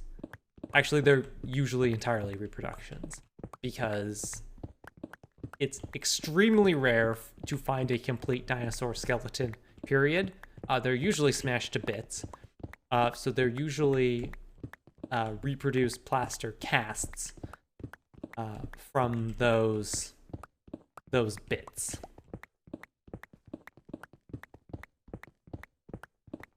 Bummed me out when I found that out. It's a little like, oh, but at the same time, you know, it is kind of cool that there's that level of, it's cool that there's that level of artistry that goes into it. Real fossils are heavy, really heavy. Yeah, they're rocks. Like, imagine trying to, like, mount an actual fossilized T-Rex skull, like, 10 feet off the ground.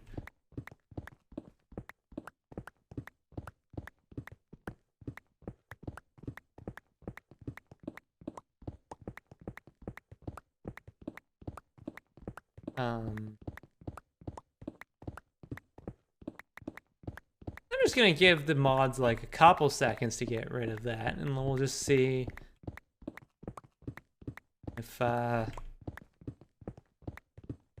we go. Thanks, Madam Jund.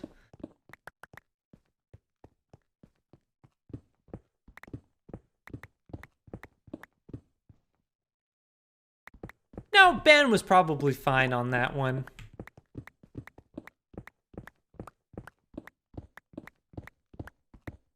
I mean, you don't have to change it now.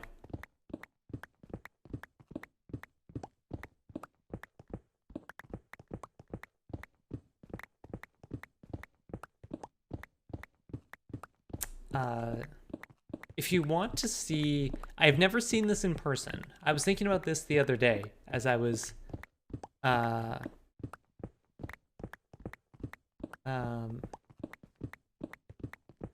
was thinking about fossils because I was thinking about my Animal Crossing island. If you ever want to see what I think is maybe the best T-Rex mount in the world, go look up Scotty from the T-Rex Discovery Center in East End, Saskatchewan.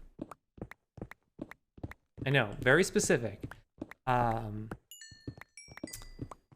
Their new mount for him looks amazing. It's incredible. It's actually, there's so much like dynamic life to it. A lot of the T-Rex mounts you'll see feel very static, like it's standing there, like it's or like it's usually will have its legs spread like it's walking. This mount looks like it was running. It was running like perpendicular to the viewer and is in the middle of like turning to face where the viewer stands. And that is both like really cool and also terrifying.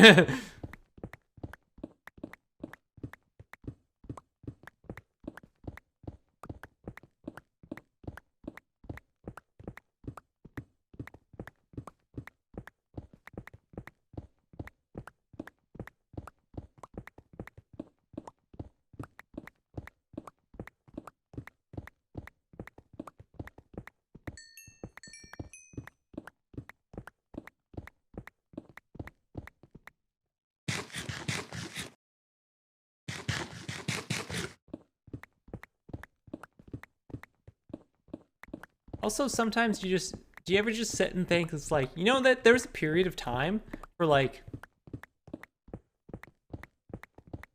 almost 200 million years where there was just a completely different dominant life form on this planet. Like, there was just giant reptiles running around. That was just life. That's what this planet was like. None of this mammal crap. It's just like, kind of wild. Also, millions of years are a long time. Once you start dealing in like geologic scale, I feel like you lose scope of what you're talking about sometimes.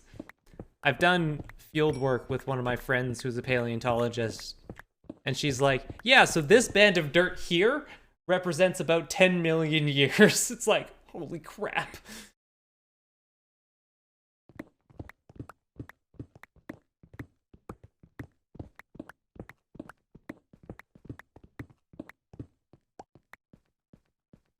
Isn't that your exact gripe with 40K too? Kinda, yeah.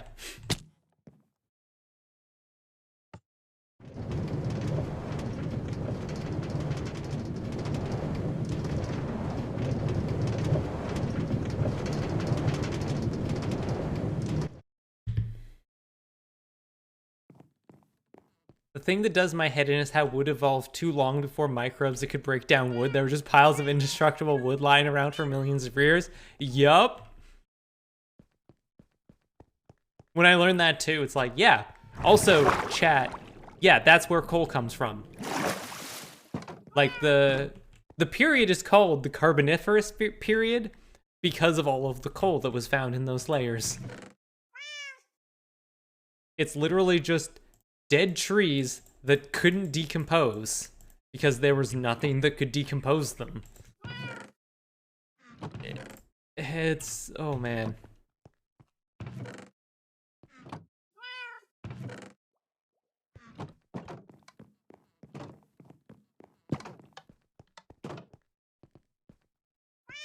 Is that also where petrified wood comes from? Petrified wood can actually come from a few different other sources.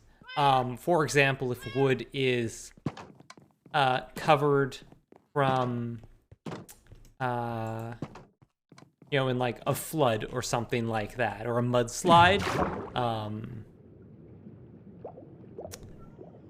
in some kind of environment where it can't break down.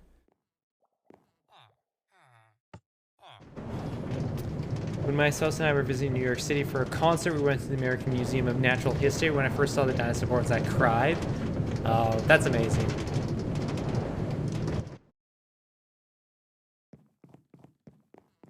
There's a lot of museums I would love to visit.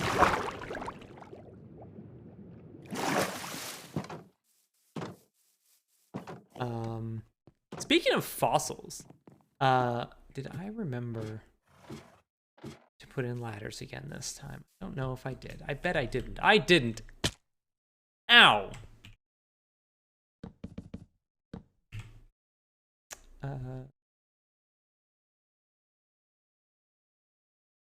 I was rereading XKCD What If yesterday, and its conclusion was that it's unlikely that the glass of water you're drinking has passed through a human, but almost certainly has passed through a dinosaur. Oh, Randall.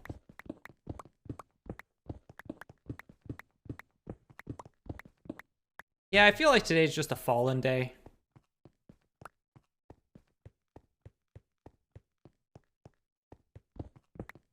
We might have to update the holes command, I think. I have declared it!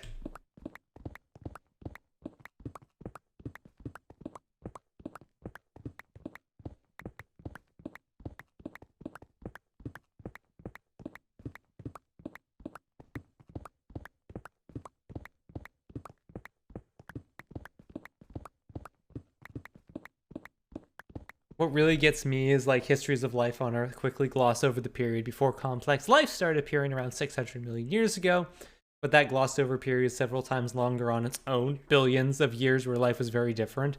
Yeah. The part of the problem, the reason it gets glossed over so much is that that's an incredibly hard period of time to study.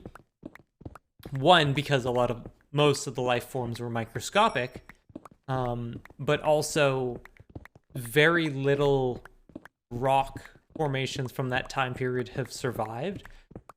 There's basically a few places in Australia and Canada are sort of the two oldest land masses. The core of like the Canadian Shield and the core of like the Australian Plate are, I don't know if that's exactly what Australia's tectonic plate is called, but those are sort of the oldest rocks on Earth, and so that's usually where those studies go on, but there's not a lot of them. So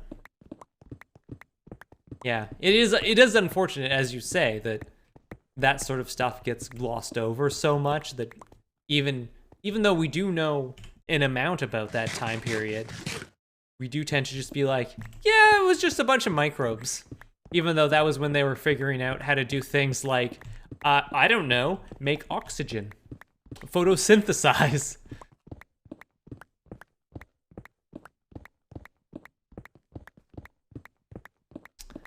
I was saying, speaking of fossils, if you are the kind of person who is like me and likes these kind of discussions and these topics about, past life on Earth, there's a great YouTube channel called PBS Eons.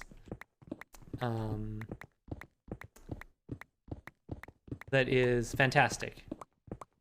It sort of covers all of these types of topics, from like geology to biology to archaeology and stuff like that.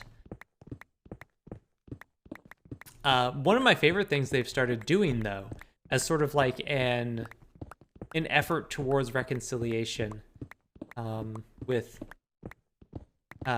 various indigenous groups around the world, is that whenever they are talking about fossils, they will always recognize the traditional lands that those fossils were discovered on. So, you know, if they are talking about fossils from Australia, they'll talk about the traditional indigenous groups there, or in North America, or wherever they might be. And I think that's a really cool thing, because that's sort of oftentimes, even now, those that kind of cultural heritage is not, it's just sort of assumed to belong to everybody, when that maybe shouldn't necessarily be how we look at it. Certainly not for archaeological material. I think that that understanding has certainly shifted. But I think for geological or paleontological material, there still is this sort of sense that it's like, well, we can just sort of do whatever we want.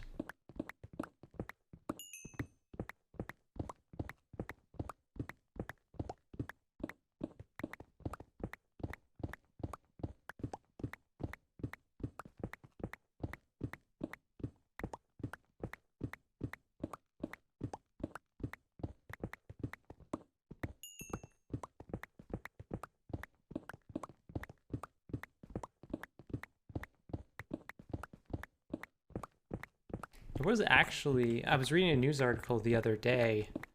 I forget where it exactly was in BC, but there was like there was a work stoppage where they found indigenous human remains during a construction project, and that's always a huge deal. And so I'm interested to see how that goes. Obviously, we don't tend to be privy to a lot of the details, but it was the sort of thing where they're like, nobody was like ever. There was a CBC article on it that was definitely making the whole thing seem a lot more contentious than it really actually was.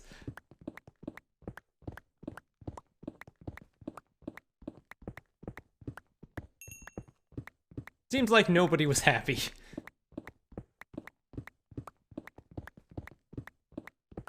But hopefully everything gets sorted out in an appropriate manner.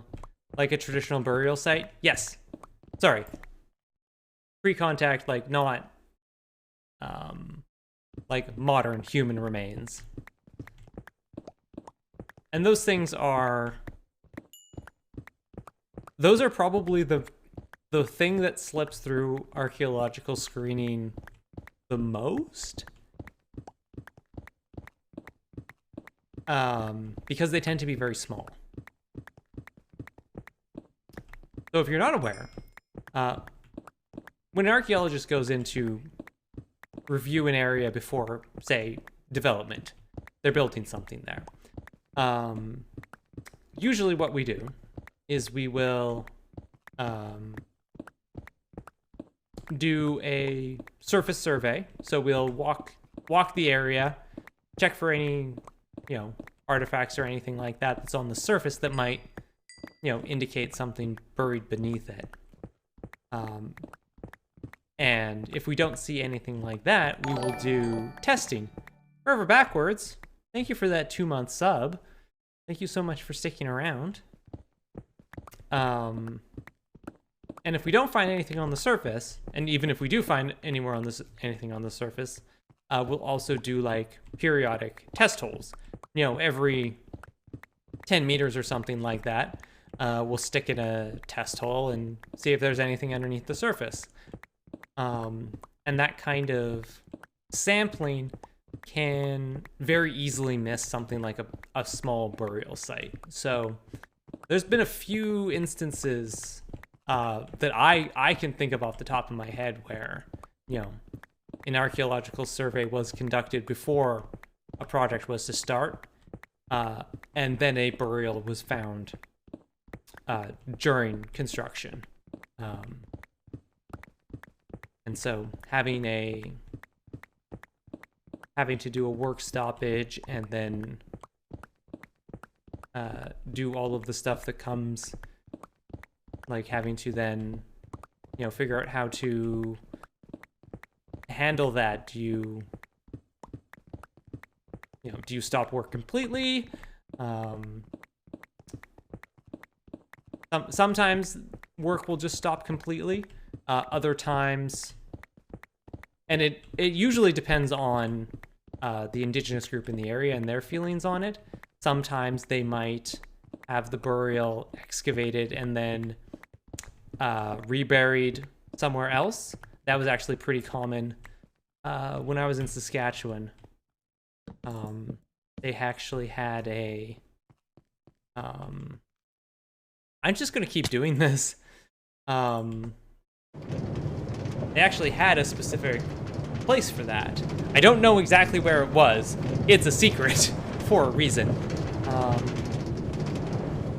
But that was usually what happened there. I'm not sure about BC.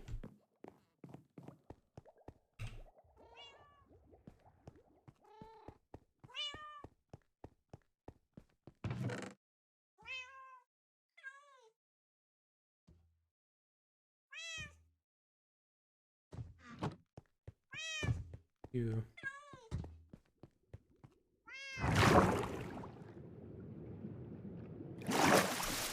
Chat, you have no idea how happy I am that I put those water elevators in. Oh, this makes my life so much easier. And it probably also makes you a lot less nauseous from watching me having to circle around a set of stairs.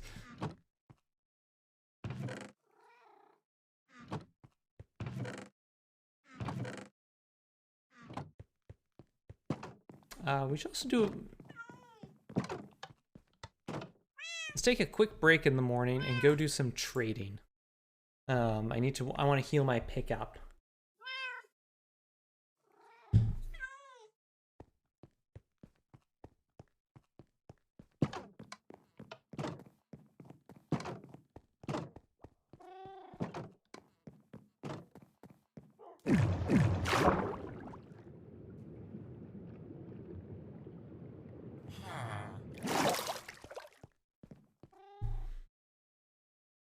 Not really equivalent, but reminds me that when I visited Trier, which had a lot of Roman ruins because it was a city in the Roman Empire, there was one set of baths that were literally discovered because developers wanted to install a parking lot on that site. Trier was actually, at various points in time, one of the seats of imperial power, because it was right on the Rhine.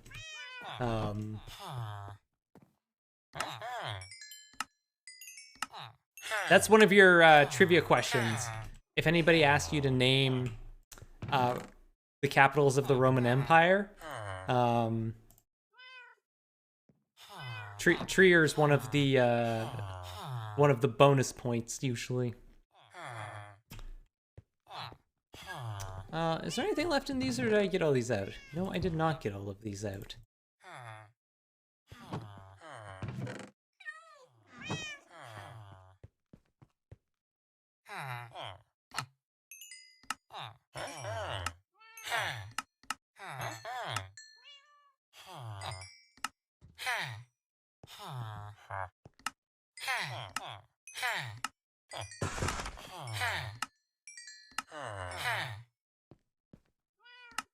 Oops, need more.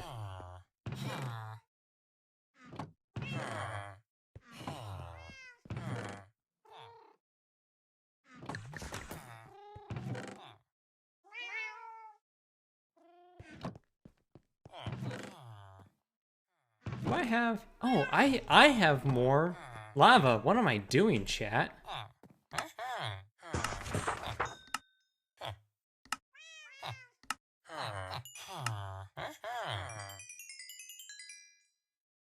The Mosel is a tributary of the Rhine. Okay, fair. It was on the Rhine frontier.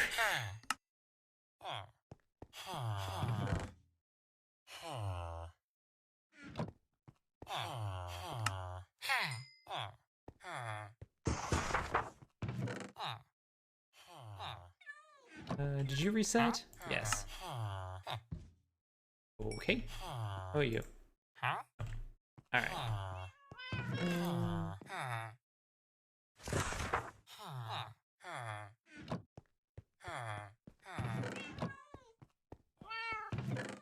Man, I just thought about how much experience is probably... Oh no, you just said the Mosel, and I actually was not sure what you were referring to. I didn't realize that was the river it was actually on. I've only ever heard to it referred to as being on the Rhine, so...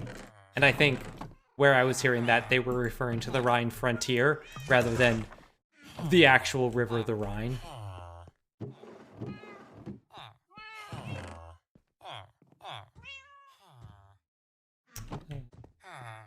Oh, and...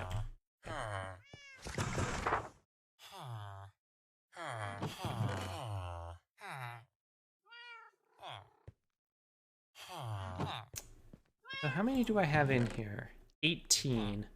Well, let's put 8 in each of them then.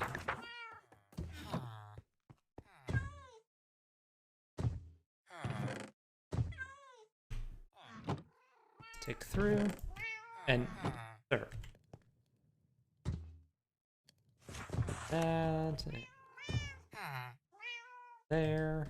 I like to put those in individually, so I make sure that I get that they spread out evenly, because if I don't, they can sometimes just all go into one of these.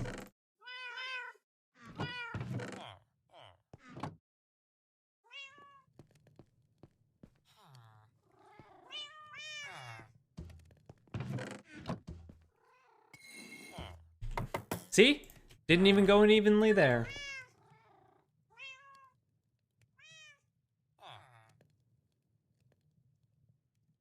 Apparently English speakers call it the Moselle, like French do, but it learned it was a German name. Ah, I see.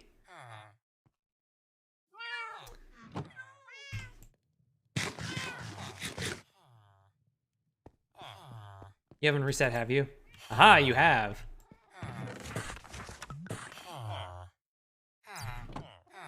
I'm just gonna spend the day trading, I think. Build up some gems.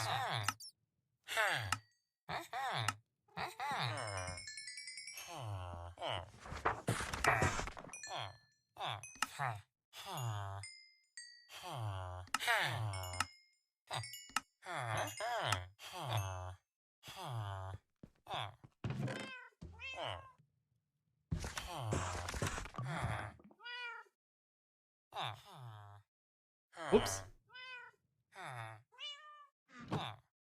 You know what? That one is Nightbot working as intended.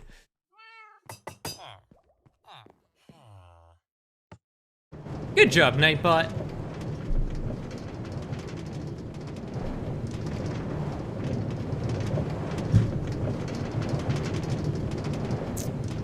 My greatest disappointment is that I can't give Nightbot a cookie.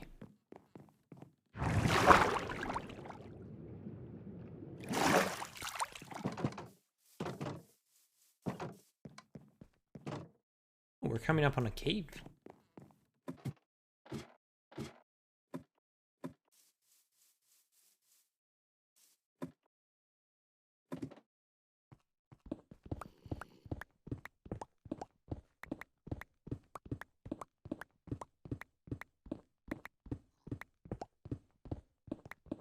You only spent a couple days in Trier. There are a lot of... I would like to visit Europe someday. I've never had an opportunity. But there's also, like, so much to see. I definitely couldn't do it in one trip. So I would really have to... It would be hard to, like, plan a trip knowing that it's, like... I have to be so selective about what I actually want to see. I think number one is just Paris. Like, just do Paris first. Get it out of the way. I can spend, like, 2 days in the Louvre.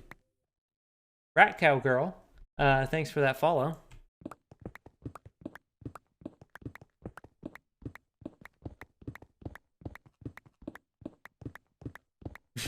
I think an all-in-one European trip would just be moving to Europe.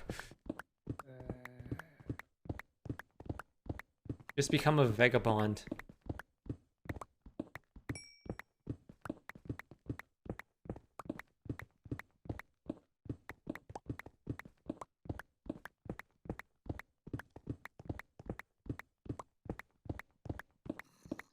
mean, it's not the worst idea in the world. Also, I did see, for anyone who's in the UK, I did see that the Scottish National Party won their parliamentary elections, so that's gonna be interesting.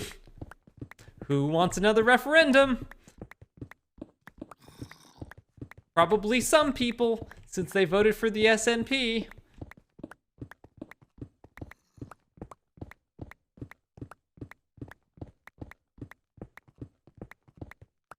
Although, honestly, the math on Scotland separating now kind of feels like it comes down to, hey, Scotland, do you want to be a part of the UK, or do you want to be a part of Europe?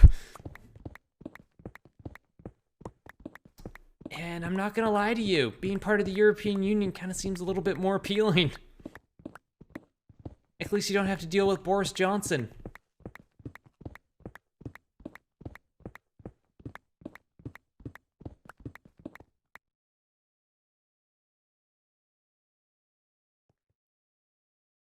That visit was during the year I was studying in Munich. Oh, that'll do it.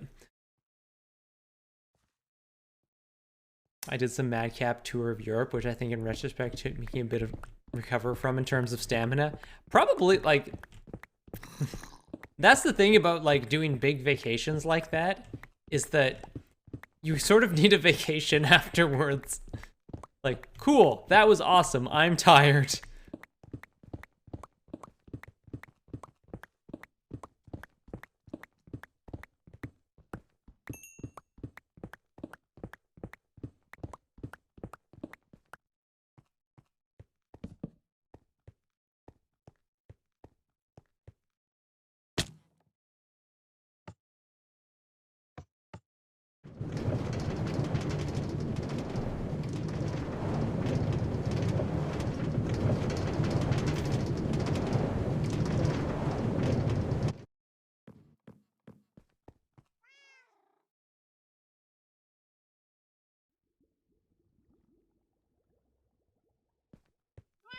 I love that I can just run over here and do this now.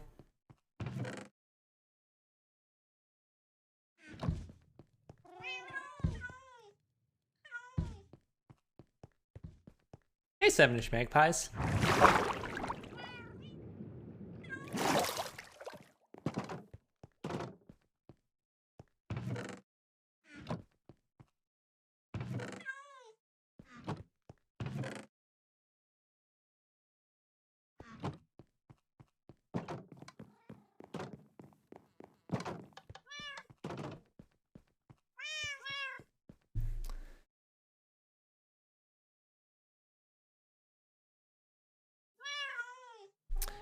Ah.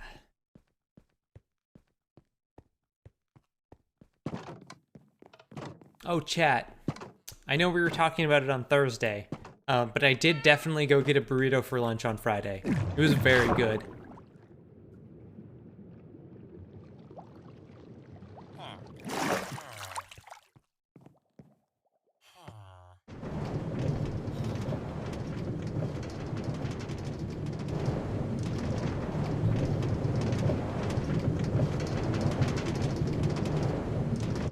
I went to a place. I always feel like I should stop talking when I'm in the minecart because it makes so much background noise. I went to a place here called La Taqueria that sort of does mostly burritos and tacos and things like that. And apparently they also make their own house brand of tequila, which I've never tried, but now I'm curious.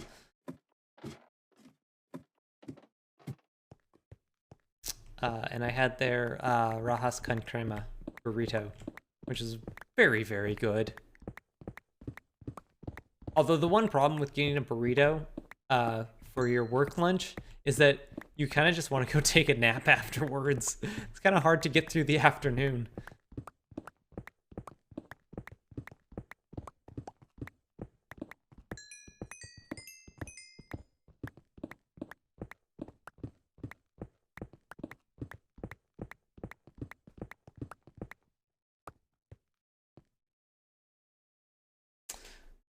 I would spend 2 to 4 days in a city. My daily schedule would be breakfast, go here, here, here, here, here, here, and here. Maybe have some nourishment midday, go here, here, here, here, and here. Then have a big dinner and write in the journal I was keeping in imperfect German. That sounds like a lot of fun, but also, like you said, kind of exhausting. I can see why it would take you a bit of time to recover from that. And also, go ahead and reminisce in chat. There we go. Here's a question. Chat, what are like some of your favorite vacations that you've gone on? And these can be like big things where you go somewhere you've never been before. But you could also just be like, what was your favorite vacation to take, growing up? I think I mentioned before that my family went camping a lot, and that was always nice. Just be out in the mountains with my family. That was great. We'd also go to the lake. We had a cabin on a lake.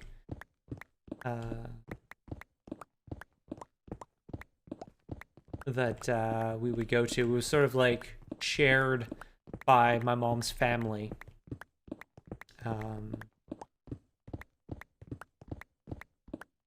And it was really nicely situated. Like, it was sort of sat up on the hill, and then you go down like a long set of stairs, and then there was like a sort of tree-lined open area, and then it led straight out to the lake, so we could actually just go down to the water from the cabin.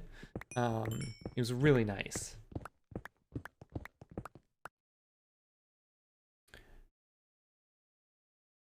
When I moved out west from the East Coast, I spent 2 weeks driving across the US, which was nice. Yeah. I once drove from California to Saskatoon, and that was a lot of fun. It was a nice trip. Also, Utah is a very pretty state. I enjoyed driving through Utah quite a lot. It's a very like hill and basin country, so you would sort of like go up into the mountains, and then you would go down into these wide open basins where there would be farms and ranches and stuff, and then you would go back up and then go down and then go back up and then go back down. It was very cool. When I was exchange student in Australia, I took a lot of cool trips around the country, but there's also 2 weeks in New Zealand because I'm a Lord of the Rings nerd. Yeah! I also want to visit New Zealand at some point. I went to Newfoundland with my parents to visit family as a teen. Went to BC when I was too young to remember much of anything. Occasionally we go to Ottawa. On my own, I've been to Vancouver and Victoria, which is beautiful. I have many lovely friends in them. Nice.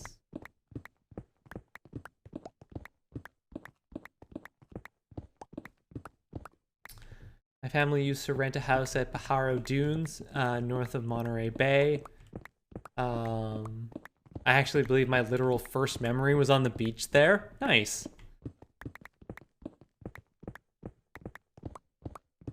I think my first memory was like of me getting a bath when I was a baby.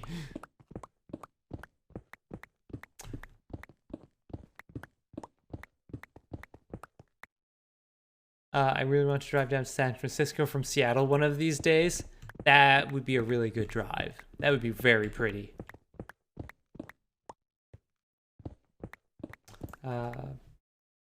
Being from so far into the middle of the US, and never having flied means I've not only never left the US, but only rarely been anywhere near the ocean.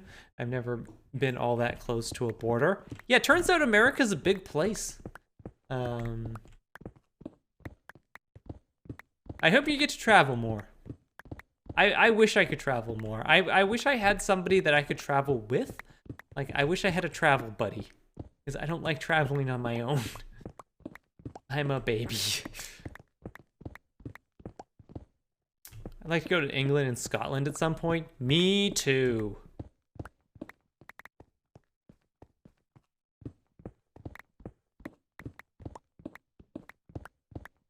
The only really family trip we did was a road trip across the South Island. Lots of scenery you'll see in the New Zealand tourism advertising. I mean, yeah.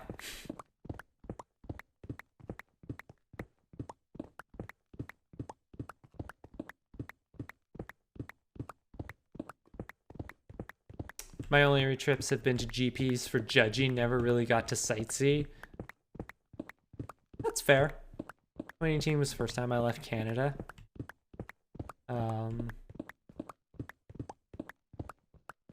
like the freedom of being able to set my own schedule, but yeah, having someone else along. I just like the safety net of there being another human being that is sort of generally aware of where I'm supposed to be. So, you know, if I like die or something, somebody's gonna come looking for me. Also, I'm not like wholly reliant upon myself to navigate, you know, airports, which always kind of terrify me. I don't like airports. I think they're bad. Who designed airports?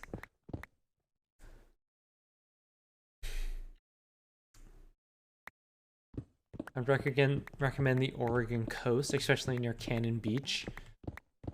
Nice.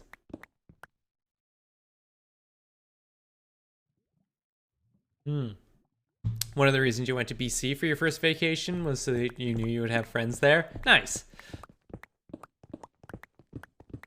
I don't think I've ever actually gone... Have I ever gone on a vacation by myself? I don't think I ever have. Like, I've traveled on my own before, but that's usually just because, like, I'm going somewhere to meet somebody. I don't think I've ever just been like, I'm going to go to this place, like, by myself and just see stuff. But I've also been pretty broke for most of my adult life, so...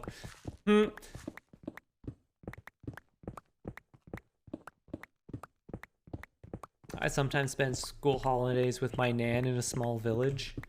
Learn the value, the quiet, and the wonder that is indoor plumbing. Yup.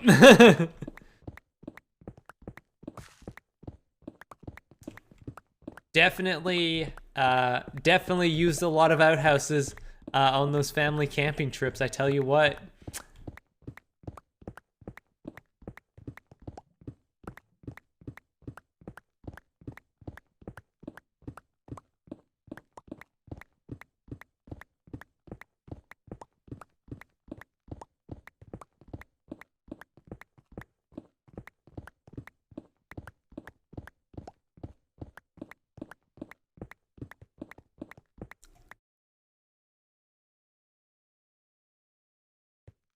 You have been near the ocean, once in Charleston, when you went to Cape Canaveral. Nice.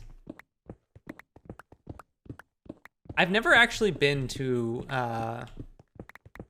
like, the eastern US.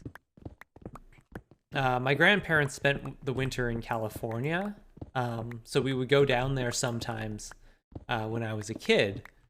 And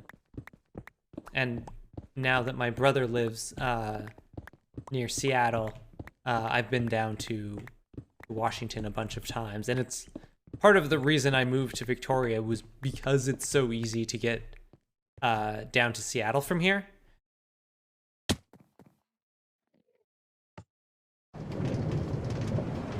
But I've never actually been to the east or southern US.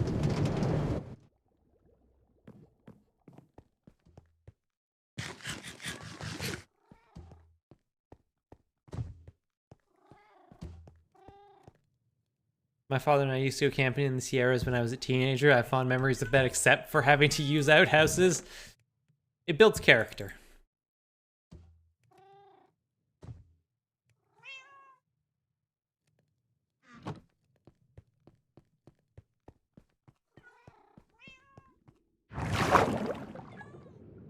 I was supposed to go to Seattle in April last year. It got canceled for some reason. Yeah. I'm sure it was nothing.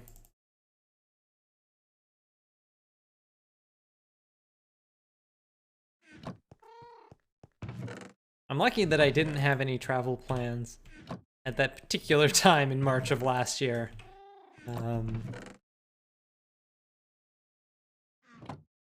Although, also, I need to remember to renew my passport. I looked it up. I had to pull it out the other day too, because I needed to get a passport number out of it, and I realized it expires in November. So I need to make sure I do that this summer. Put in a renewal for that. Probably before everybody else is putting in their renewals for their passports.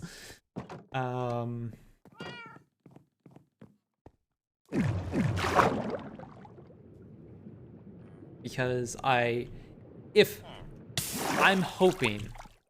really hoping I get to go see my brother for Christmas this year.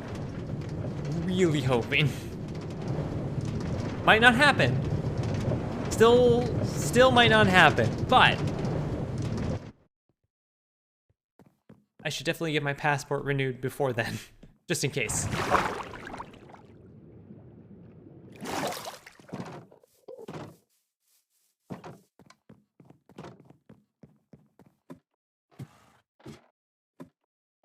I have a friend near Chicago who I haven't actually met in person. I'm definitely gonna go visit when I have the chance. Nice. Ow, definitely. Wait, hold on. Let's deal with you first. Thank you. I really got to get in the habit of putting those up.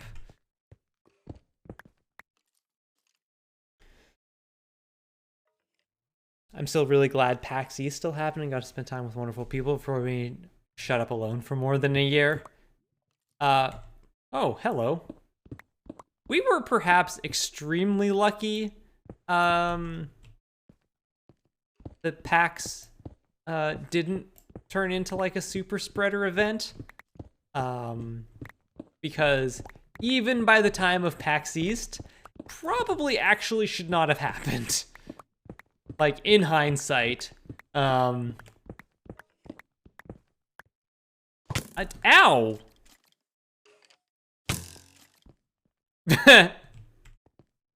Got them jukes. And you. Ooh, that was a big one.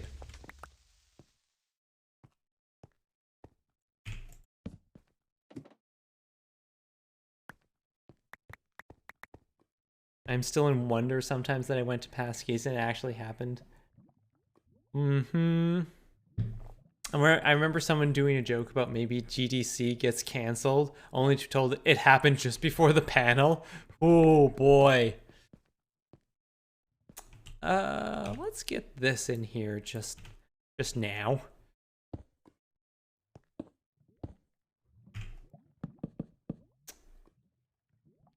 Let's see. What am I digging out here? One there. There we go. Got a cave system in this one. We got something to do, chat.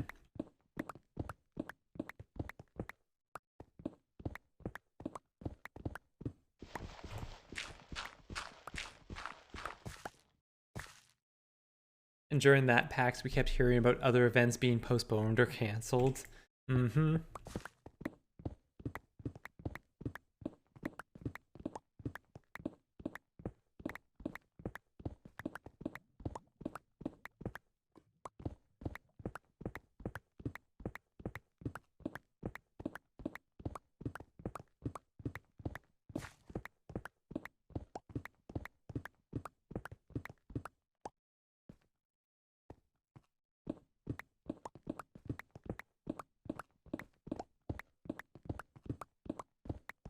We had a cruise that was end of February, beginning of March 2020. That was a thing.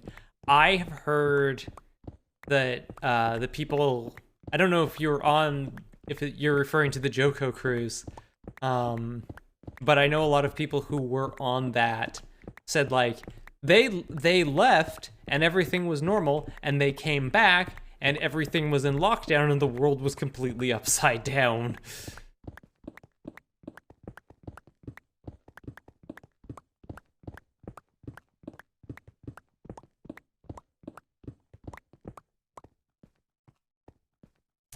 I went home for my grandpa's funeral on March 1st. Everything was done normally. Huge gatherings. If it had been a week or two later, might not have been able to fly there. Yeah.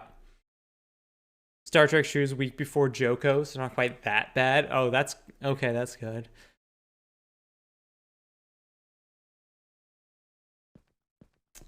Yeah, that the first couple of weeks of March were the period where like, so we just need to put hand sanitizer everywhere. That'll keep us all safe, right? Little did we know. I mean, to be fair, we knew literally nothing about this disease at the time. Oh, come on.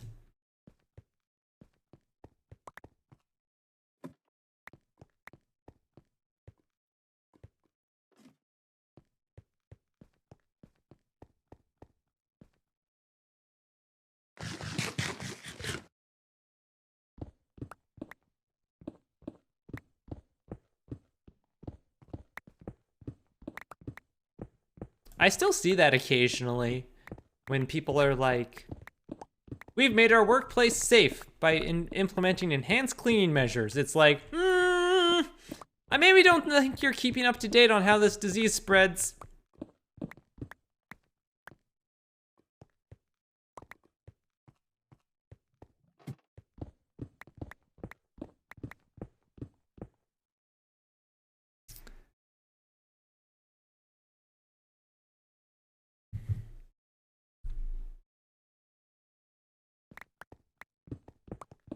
Oh, Sarah, I'm sorry. I'm glad you have one workspace that is good.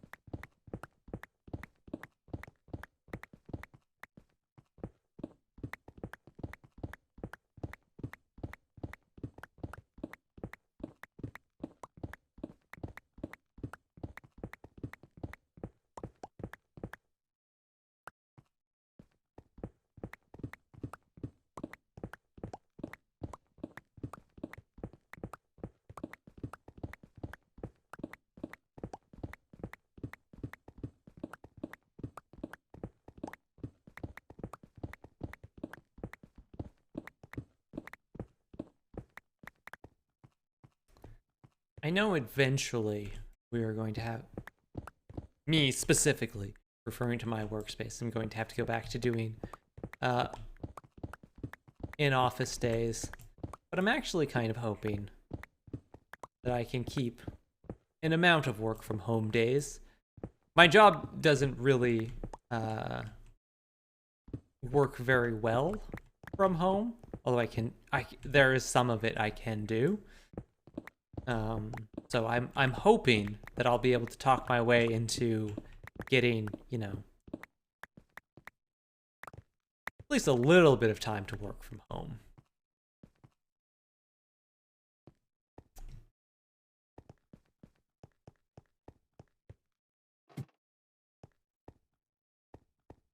We're a small enough office, it's possible we might stay working from home. I know there's a company, like, I think it was Shopify very early on in the pandemic, was just like, you know what? This actually makes a lot more sense for us. We're just going to move to this model permanently. And this was in, like, May or June of last year. They're just like, you know what? We're not even going to bother.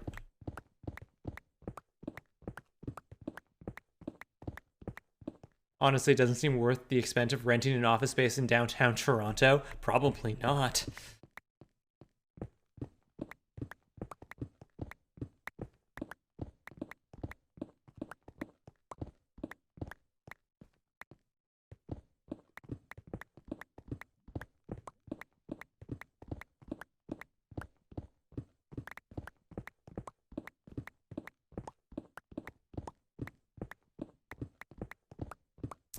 I mean, there are some things that I miss about being in the office.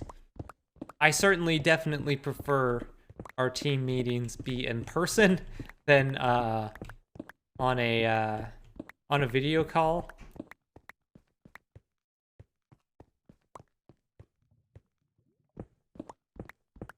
And also, I just generally like my coworkers, so, you know, I consider many of them friends, and I would like to be able to see them once in a while.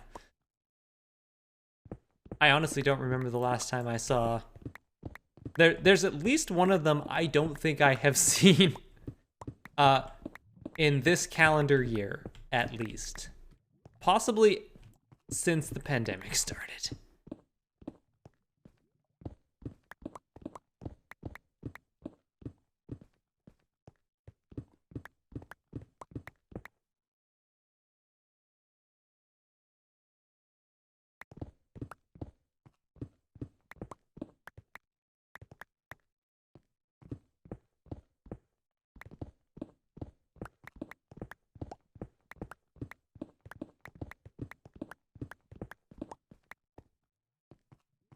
Hoover up all of this stuff. Here we go. There we go. Here.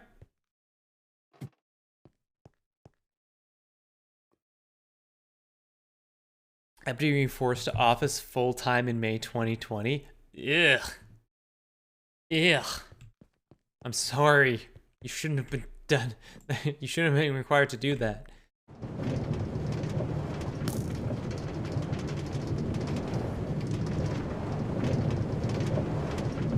Man, it gets wild out here at night. I haven't met my new boss yet. To be fair, he just started like 2 weeks ago.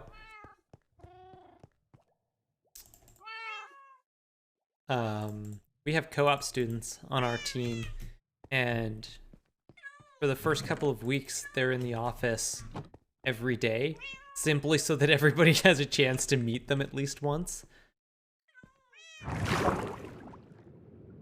As a software developer, yeah, I'm sorry for me too.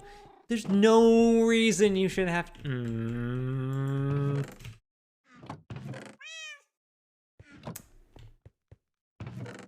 Do you work for a tech company? Because we were talking about that in Surge's stream, and I believe we came to the conclusion that tech companies were a mistake. Oops. Hey, I have diamond horse armor. Also, polished diorite. Interesting.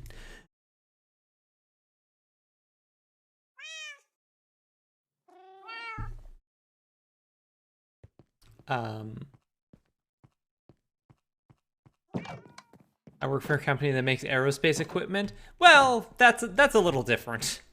That's not... When you say when someone like me says tech company, I'm thinking of a very specific type of tech company. You know, the ones that are like trying to recreate basic services or infrastructure, except 10 times as expensive.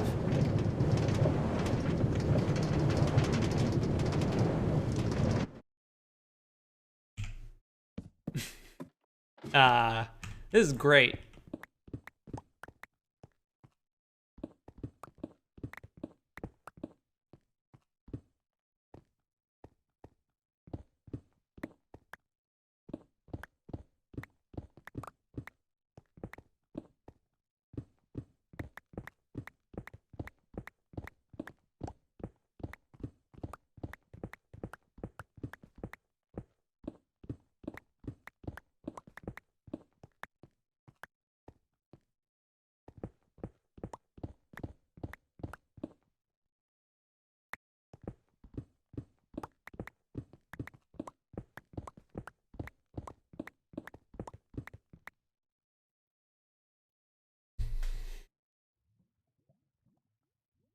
One second, I'm just gonna grab some water.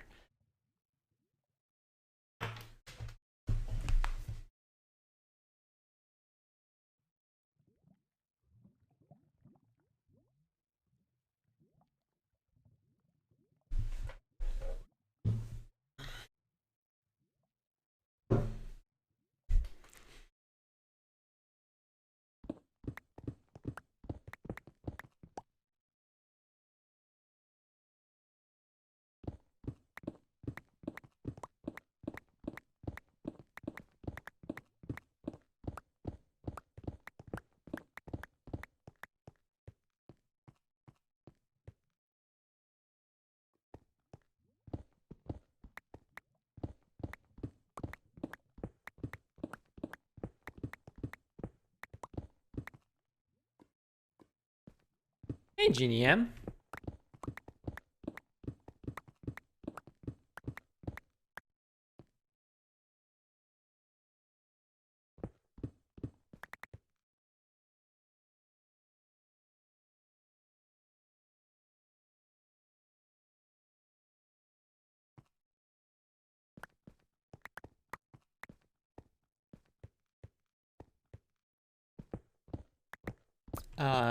My workplace actually started implementing like back to work procedures at I think like the beginning of November.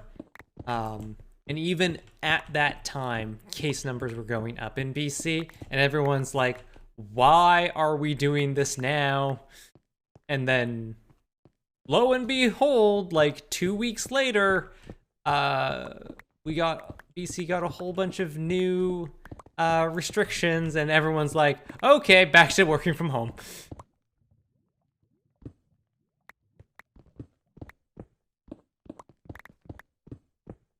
Mind you, it wasn't like, bam, everybody's back in the office 5 days a week. We actually went from being in the office 1 day a week to being in the office 2 days a week. And I only had to do a week of that because then Desert Bus.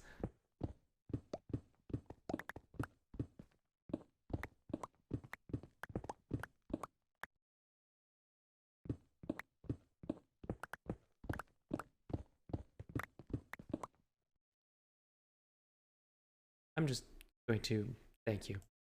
It's like, you know what? I'm going to trust Iris not to actually have said something that deserves to be auto modded, so I'm just gonna hit allow sight unseen.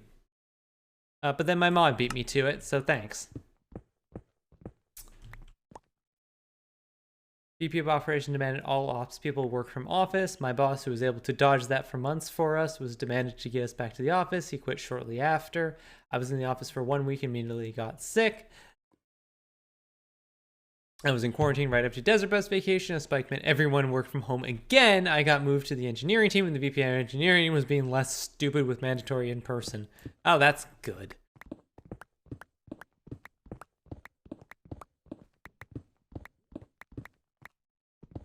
If we could all just strive to not be a garbage person, I think the world would be a better place. That is, of course, you know, the problem, of course, is that people who are garbage people don't actually think of themselves as bad people. That is the complicated problem. Although one of my favorite tweets of all time was from I think it was from Saladin Ahmed, the author. He said garbage artists and pickup men should have their names swapped. Sorry, garbage men and pickup artists. I can't even talk anymore. 8:45.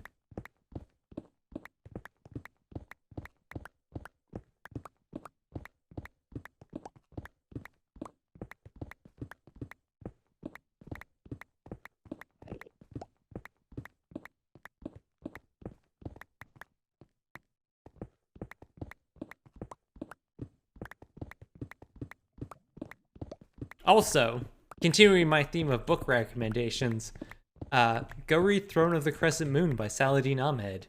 It's great.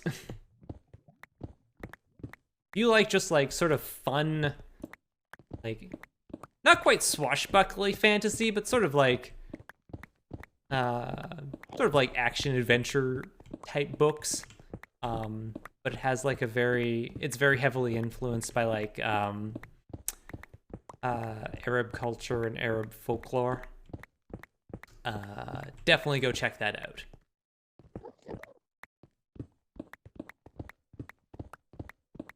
Also, I really need to finish reading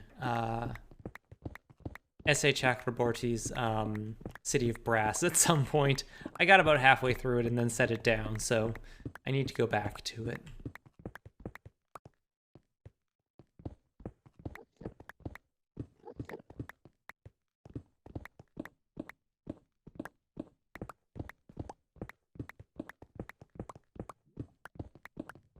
I mean, I think the other two books in the series are already out, so probably get on that.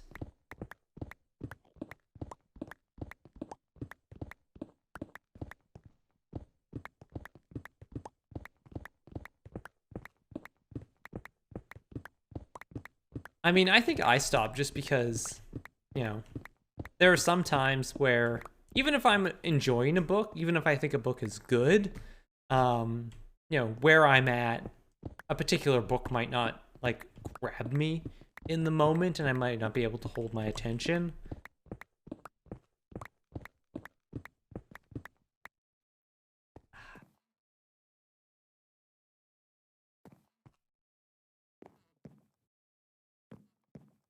Feels good.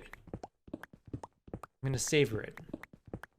I might be able just to walk out of here. I'm not gonna finish this level before the end of the day. Or I might finish it just, oops. Not gonna finish it if I'm cheating all the time.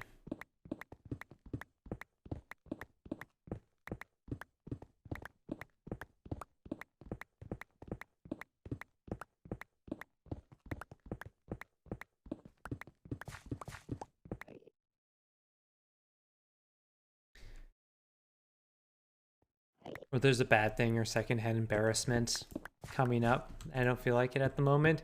Yeah. And I mean, that is also the sort of thing that can vary, you know, just in where you are at a particular moment. I mean, there was one book I was reading, I remember. It actually, like, I don't know why it affected me so badly. But I was reading a book that, again, had been, like, well recommended and, like, well reviewed, and I would say is an objectively well-written book. But there was a scene in it that involved domestic violence, and normally that's the sort of thing I could deal with, but for whatever reason in that moment, it just, like, booted me right out of the book, and I was just never able to go back to it. In fact, I kind of just stopped reading novels. It actually, like, knocked me off of the train of reading regularly for, like, a couple years. It actually took a bit of effort for me to get back to it. Hello, Persephone. Yes, you have come over for pets. It's so close to the end of my stream.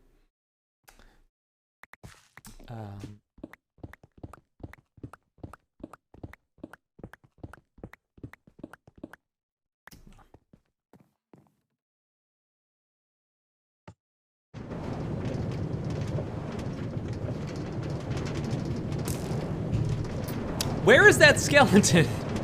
I think that was from the other side this time. I do love that I can just pop in my minecart and there just arrows go whizzing past my head.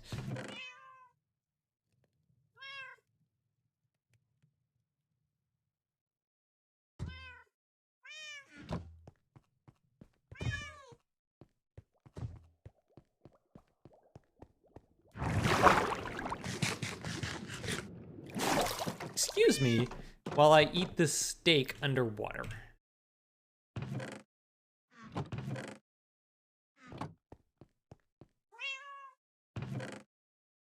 Makes me feel like an adventurer. Just hop in this minecart, dodging arrows. It's sous vide. Yep. Yep.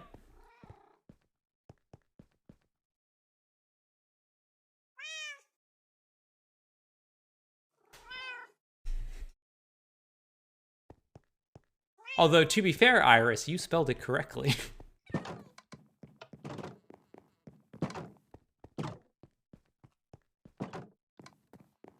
Yes, Persephone.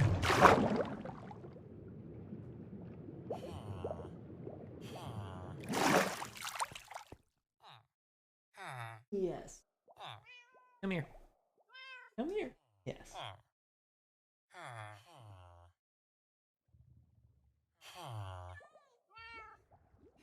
I mean, I do actually have a sous vide cooker. That's fair. That'll do it.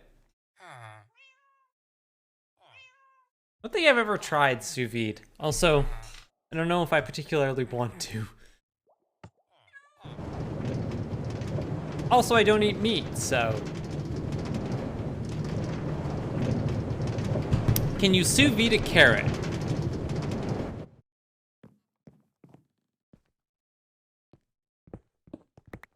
I'm gonna miss that. Although I suppose... Oops. Again, I keep forgetting to put these in. I suppose once we get to the point where we're digging down, we can just jump off of here. Waits for Ian to kick in the metaphorical door and associate the wonders of sous vide. I think that's why people were thinking about it. Because I know he was making jokes about that in...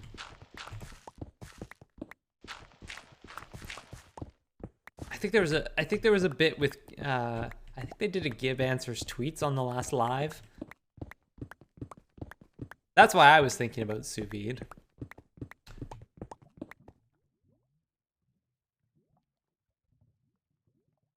Persephone, let go.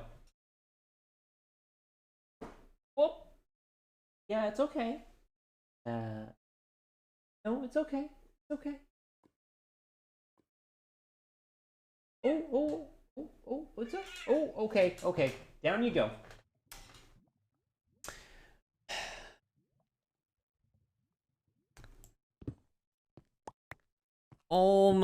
She almost let me pick her up. I had picked her up. I wasn't able to quite get her into my lap.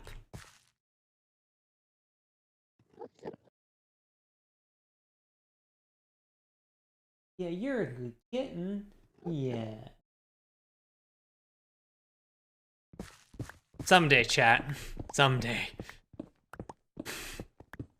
Give me attention! No, too much attention! Not that kind of attention.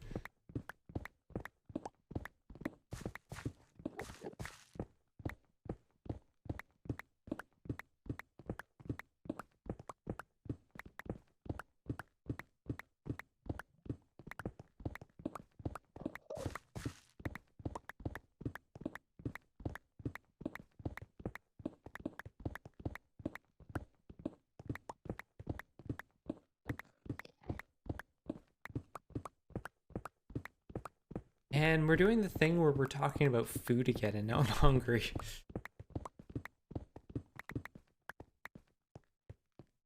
Ah well, I'll have toast after stream.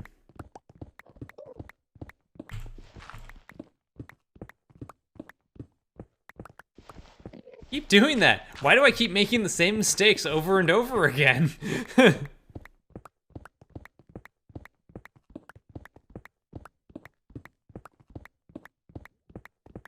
I made burgers tonight from a HelloFresh kit. They were tasty. I've never tried HelloFresh or any meal kit service. But I also generally know how to cook stuff.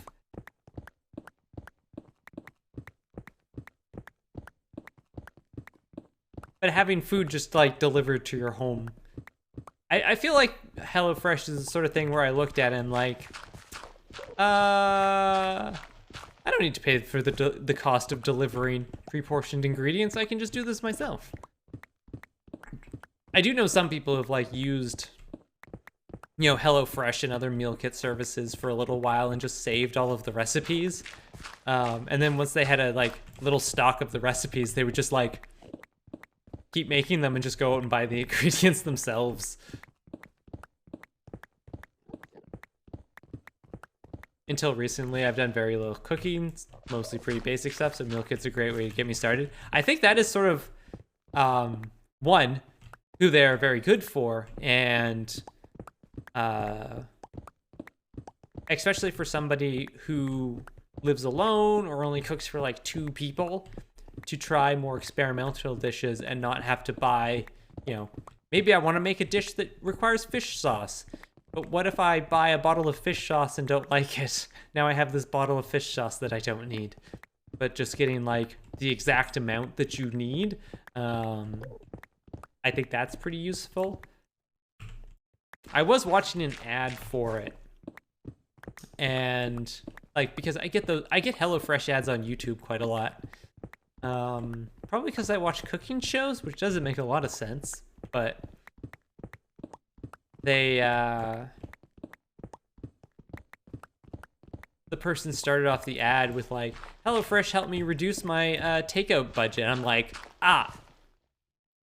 dang it.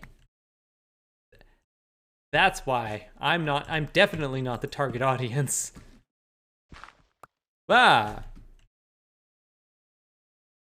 Okay, good times.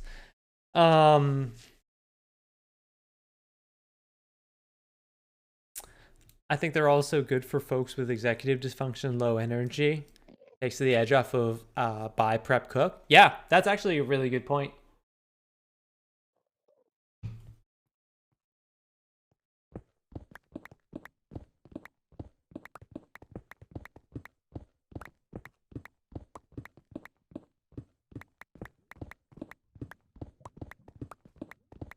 There's certainly, like, there is certainly people that they work well for.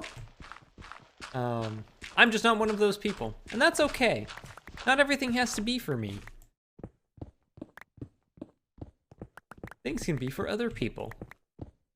There can be things in the world that are useful and good for other people, and that I don't have to be the target audience of everything. All right, have a good night, Pharaohbender. See you Tuesday.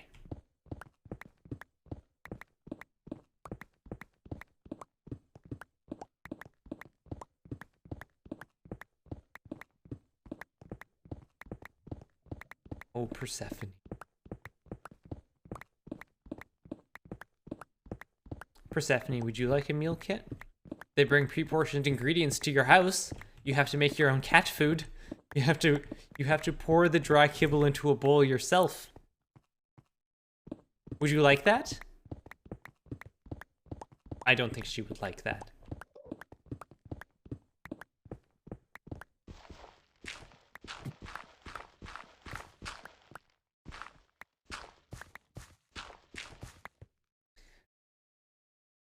Call the program Cat Kit. There are like pet box sort of things where they send like treats and toys. I do know those exist. And honestly, for cats, that's probably like good because cats do tend to habituate to toys pretty quickly. So having a steady supply of new ones, as well as like new treats and things like that, I think would actually be pretty useful. More than just like some of the loot box style ones, which is like, hey, do you want like a Marvel t-shirt? Do you want a Marvel t-shirt every month for the rest of your life?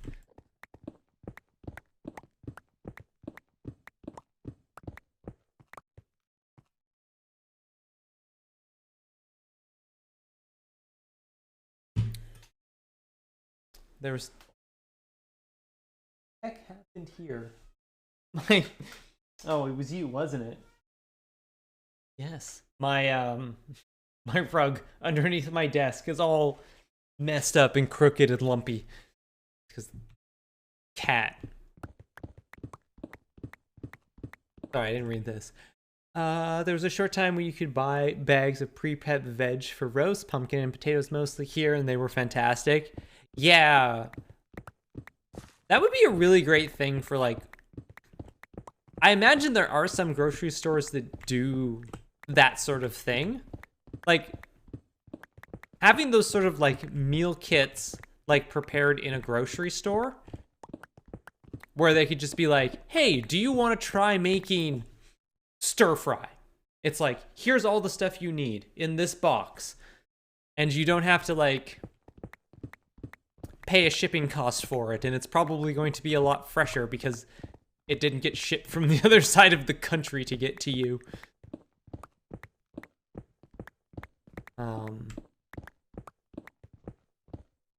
I think that. And then that sort of fulfills somewhat of the same purpose, but without necessarily requiring people to like buy into the delivery aspect of it. I have a tea subscription and a Japanese snack subscription, and they're pricey, but I enjoy them. Yeah, those type of ones I think are okay. I mean, tea subscription, so I guess it depends on how much tea you drink. But if you're the kind of person that drinks a lot of tea, then, you know, getting new teas every month is useful.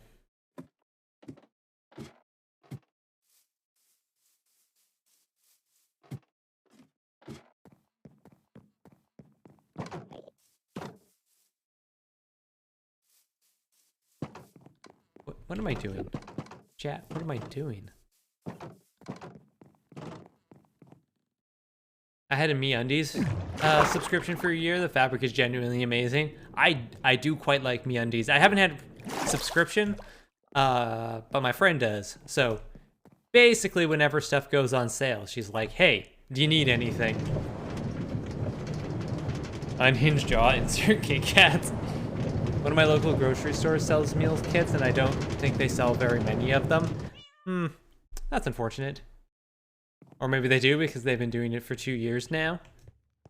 Maybe they're just really good about keeping them in stock.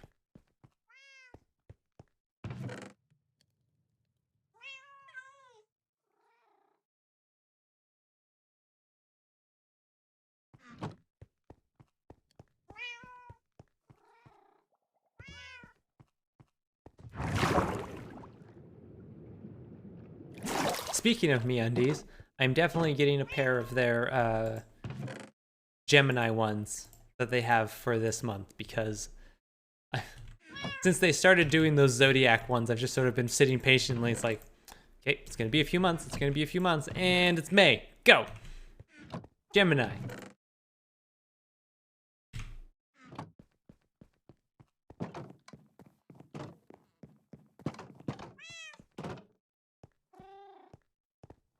I just keep seeing them stock. Could just be they overstock. It is possible. I guess it depends on how exactly they go about processing them, but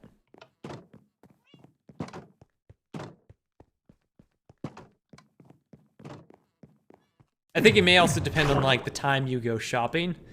Because I definitely find that when I go shopping in the morning, how are they for plus sizes? I don't know. I have not looked.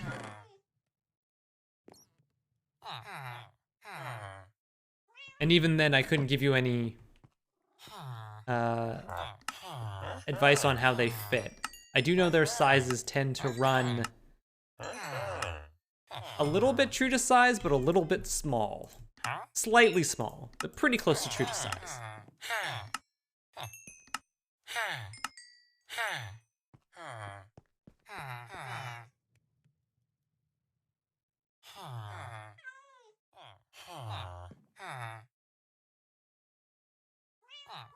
Thanks, friends. I'm underwear shopping now. And I mean, it's honestly one of my favorite things to do when I'm just like watching streams and stuff. Just like, what's new?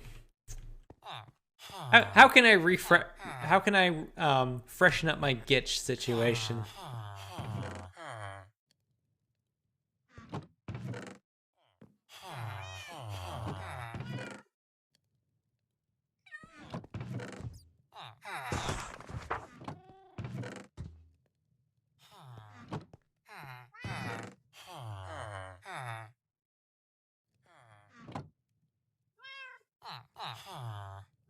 MeUndies go to 4XL.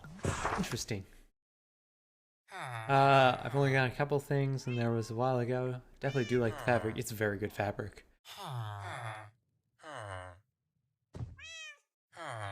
They're a bit expensive ordering from Canada. This is true. This is why I usually split the shipping costs. Like, my friend and I will order stuff together, so we sort of split the cost.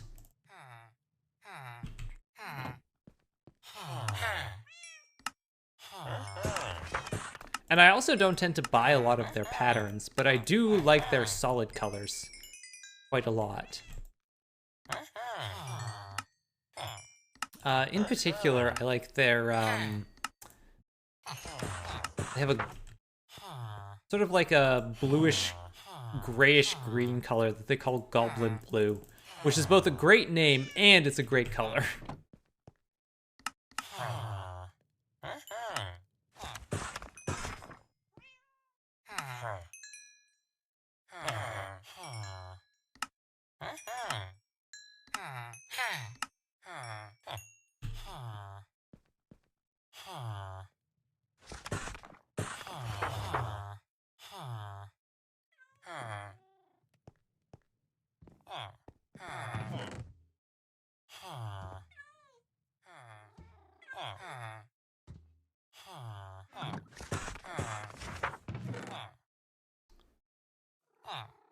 No, that's what I wanted.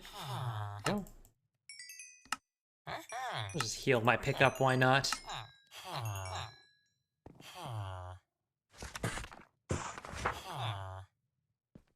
Alright. Enough of this. Get back to our hole.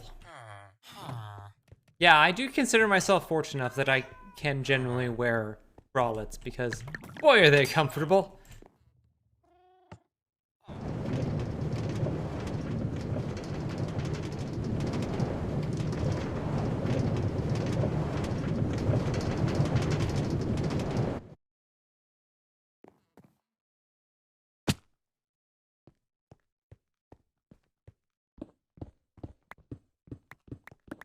Also, I love that my chat is like, kind of be like, let's talk about underwear.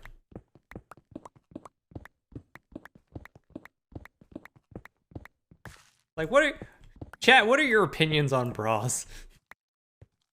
Tell me what you think.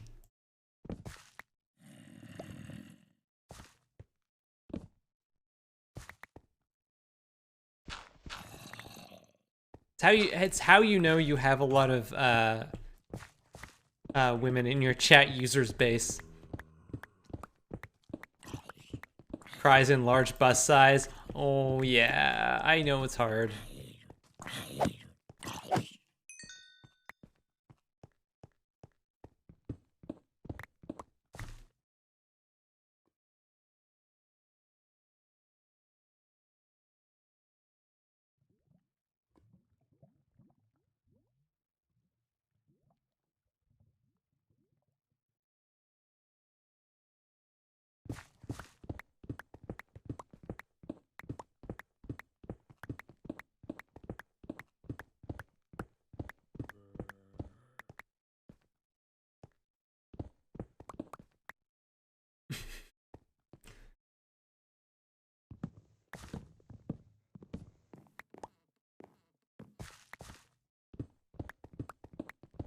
I've definitely found in my day-to-day life, and it's after 9, so we're just gonna stray into maybe too much information territory.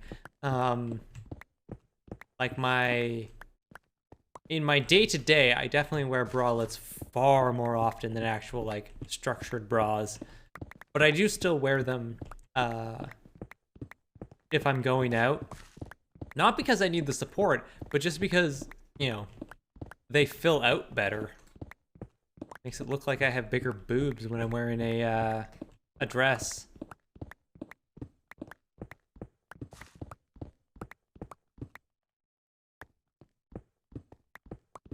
Shopping for bras is miserable. I've been babying a set of 4 along for 7 years now.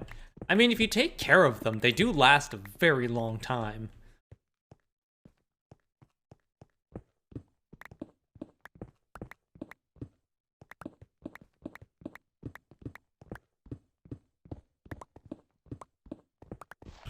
It's after 9. This might go up on the VOD channel, but hey, who's actually going to watch all the way to the end of this? If you're watching this on YouTube, please leave me a comment with your opinions on bras. I'm sure the algorithm will love that. Persephone, what are you doing? You being a nuisance?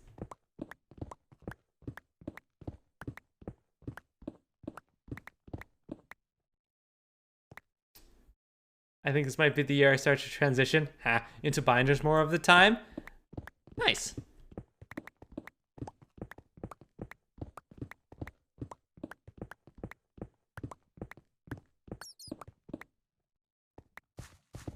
There was a point in my transition when I did a sprint and it hurt, and I was like, oh, yay!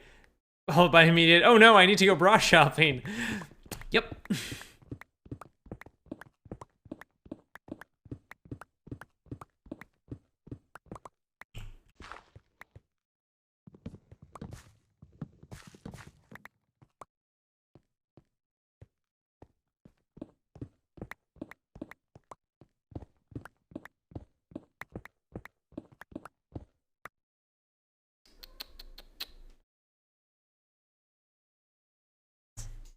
Yes. Come here. Come here. Yes.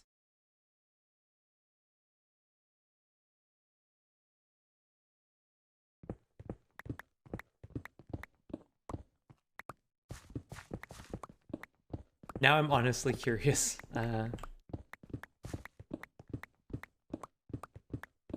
If anybody is actually going to leave a YouTube comment. God, I hope so. Please like, share, and subscribe. YouTube stuff. YouTube stuff? Like, share, and subscribe. I don't know what else. Oh, ding that bell? Go ahead and ding that bell, too.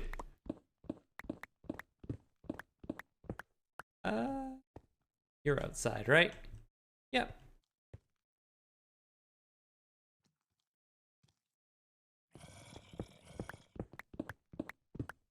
Thank you for subscribing to Brofx.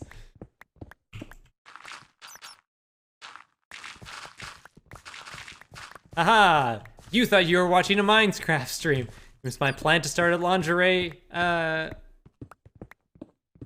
discussion stream? I guess?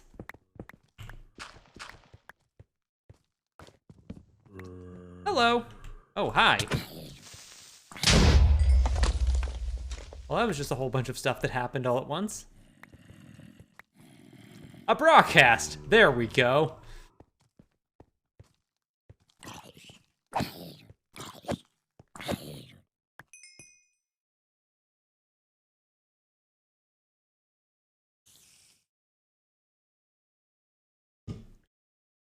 James does Minecraft and music. We can do Minecraft and lingerie.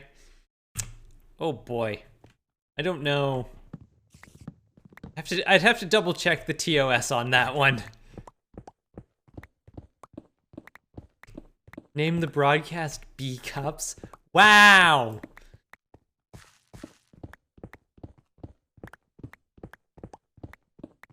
Add that to our list of potential B names as well.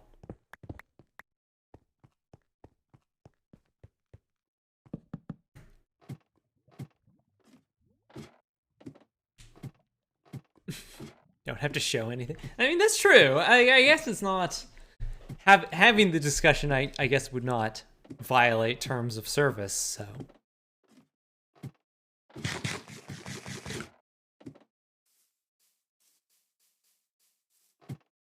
There was a period of time when I was actually pretty into it, but I'm not so much anymore because it's kind of a hassle. And also expensive. And also nothing's in my size anyways.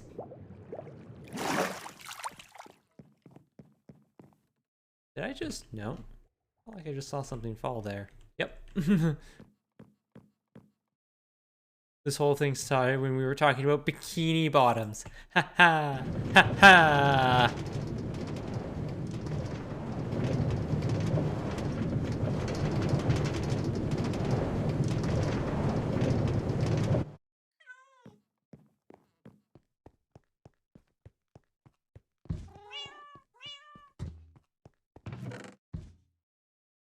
Nothing there.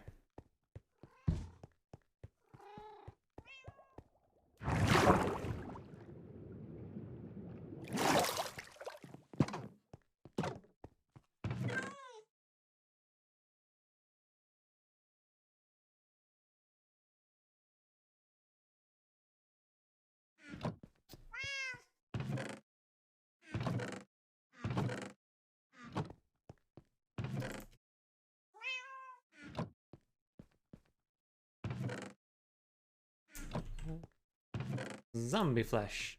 Rotten flesh. Rotten flesh, that's what it's called. Okay. Oh, my back's getting stiff.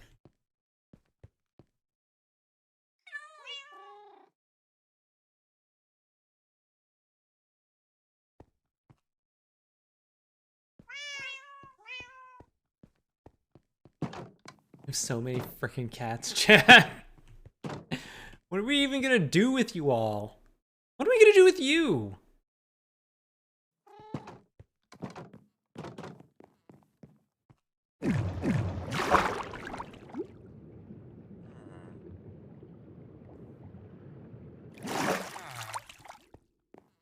Someone on Twitch has absolutely named their chat, like, cause chats have names, right? Every streamer has to have a cute name for their chat.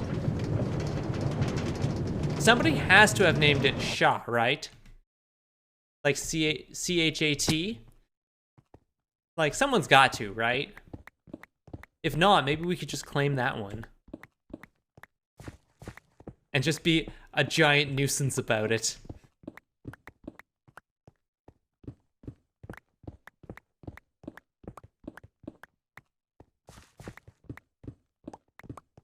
Bonjour, Sha!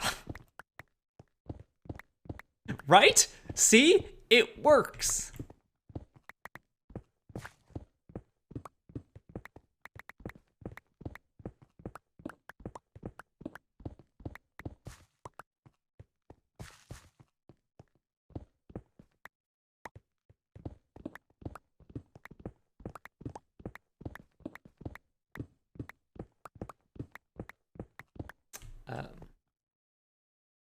Got there.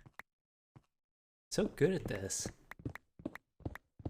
So our options currently, as they stand, are Sha, but also, as discussed on a previous stream, the chat with no name. I think it was the last Saturday stream. So that's another option. This chat is so needy, always crying for attention. That's a little real.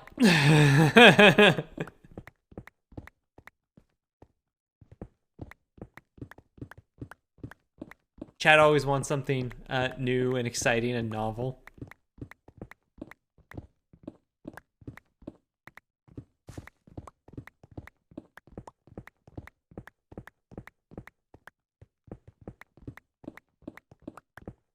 We need a new sushi. Chat wants something new and novel, but if you try and change too much, then they get upset.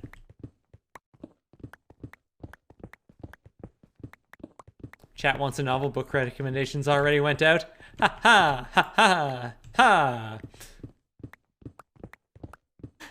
It reminds me of a comment I saw once. It's like, we're really gonna have to stop calling them novels at some point.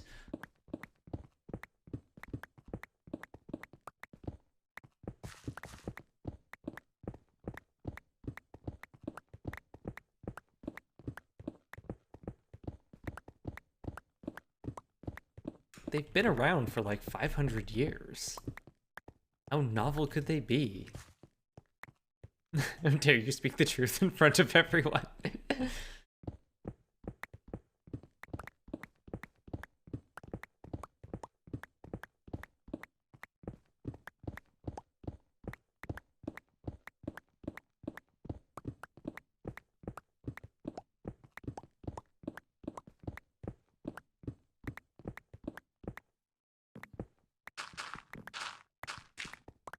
I remember I was watching, there's a game called YouTuber Simulator or something like that.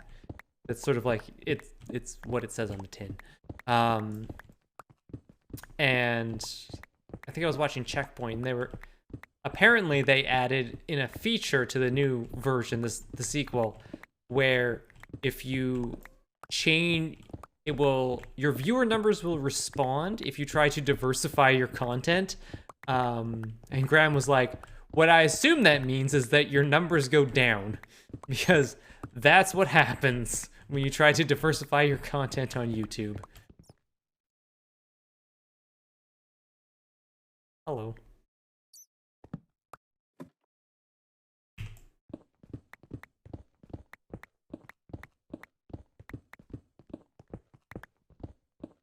Speaking of diversifying content, I got a signal from Rock Pusher, and I'm very tired, so we're going to go. I knew it was there. I knew that hole was there, and I walked right into it.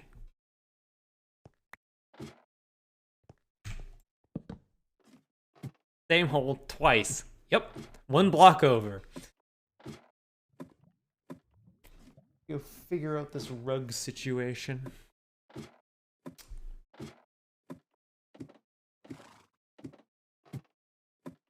Oh yeah, also we've got this... Oh, so majestic. Look at it. It's a... Chat, what is the name for this type of coat pattern? The sort of, with the white spots on it. It's not dappled. I feel like that's a slightly different one. Pinto? Possibly? A paint? I thought paints...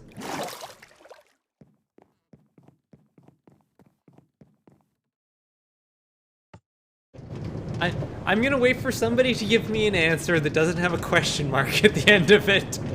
So far, the winner is Fenris Schaefer at paint. A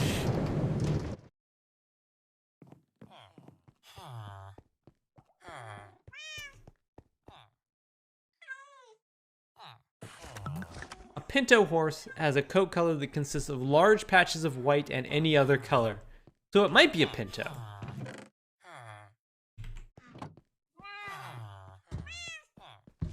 Paint is a breed. Okay.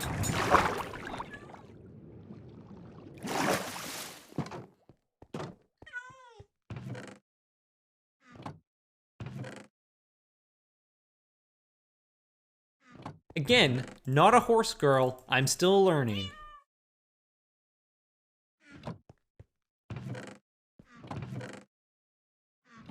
I haven't yet graduated from Horse Girl Academy? Let's go with that. It would definitely be academy. If there was a school for horse girls, it would definitely be an academy. You know that. It's been a while since my one required horse credit in undergrad. That's definitely a Wii game, right? Almost certainly. Or a DS game. It might have been a DS game. Paint is a very specialized thoroughbred pinto style. Ah. Strixhoof in school for magical horse girls. Wow. There is an anime about magical horse girls, right? Please tell me there is. Either they're magical girls that get a horse when they transform, or they transform into a horse, or they're horses that transform into girls? That would be the weirdest of the three.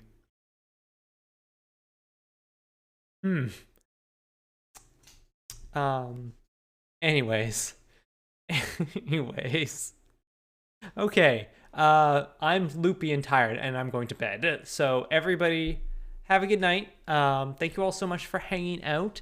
I will be back on Tuesday. We're going to be continuing to dig our hole in the ground. And then maybe we'll extend the railroad, depends how quickly we can dig. But we are going to send you over, as we so often do on Saturdays, to Kathleen. So let's head on over to Brave New Faves, say hi to her, give her some doots. And, oh, thank you for that follow, AimMap. Hey, Suffix.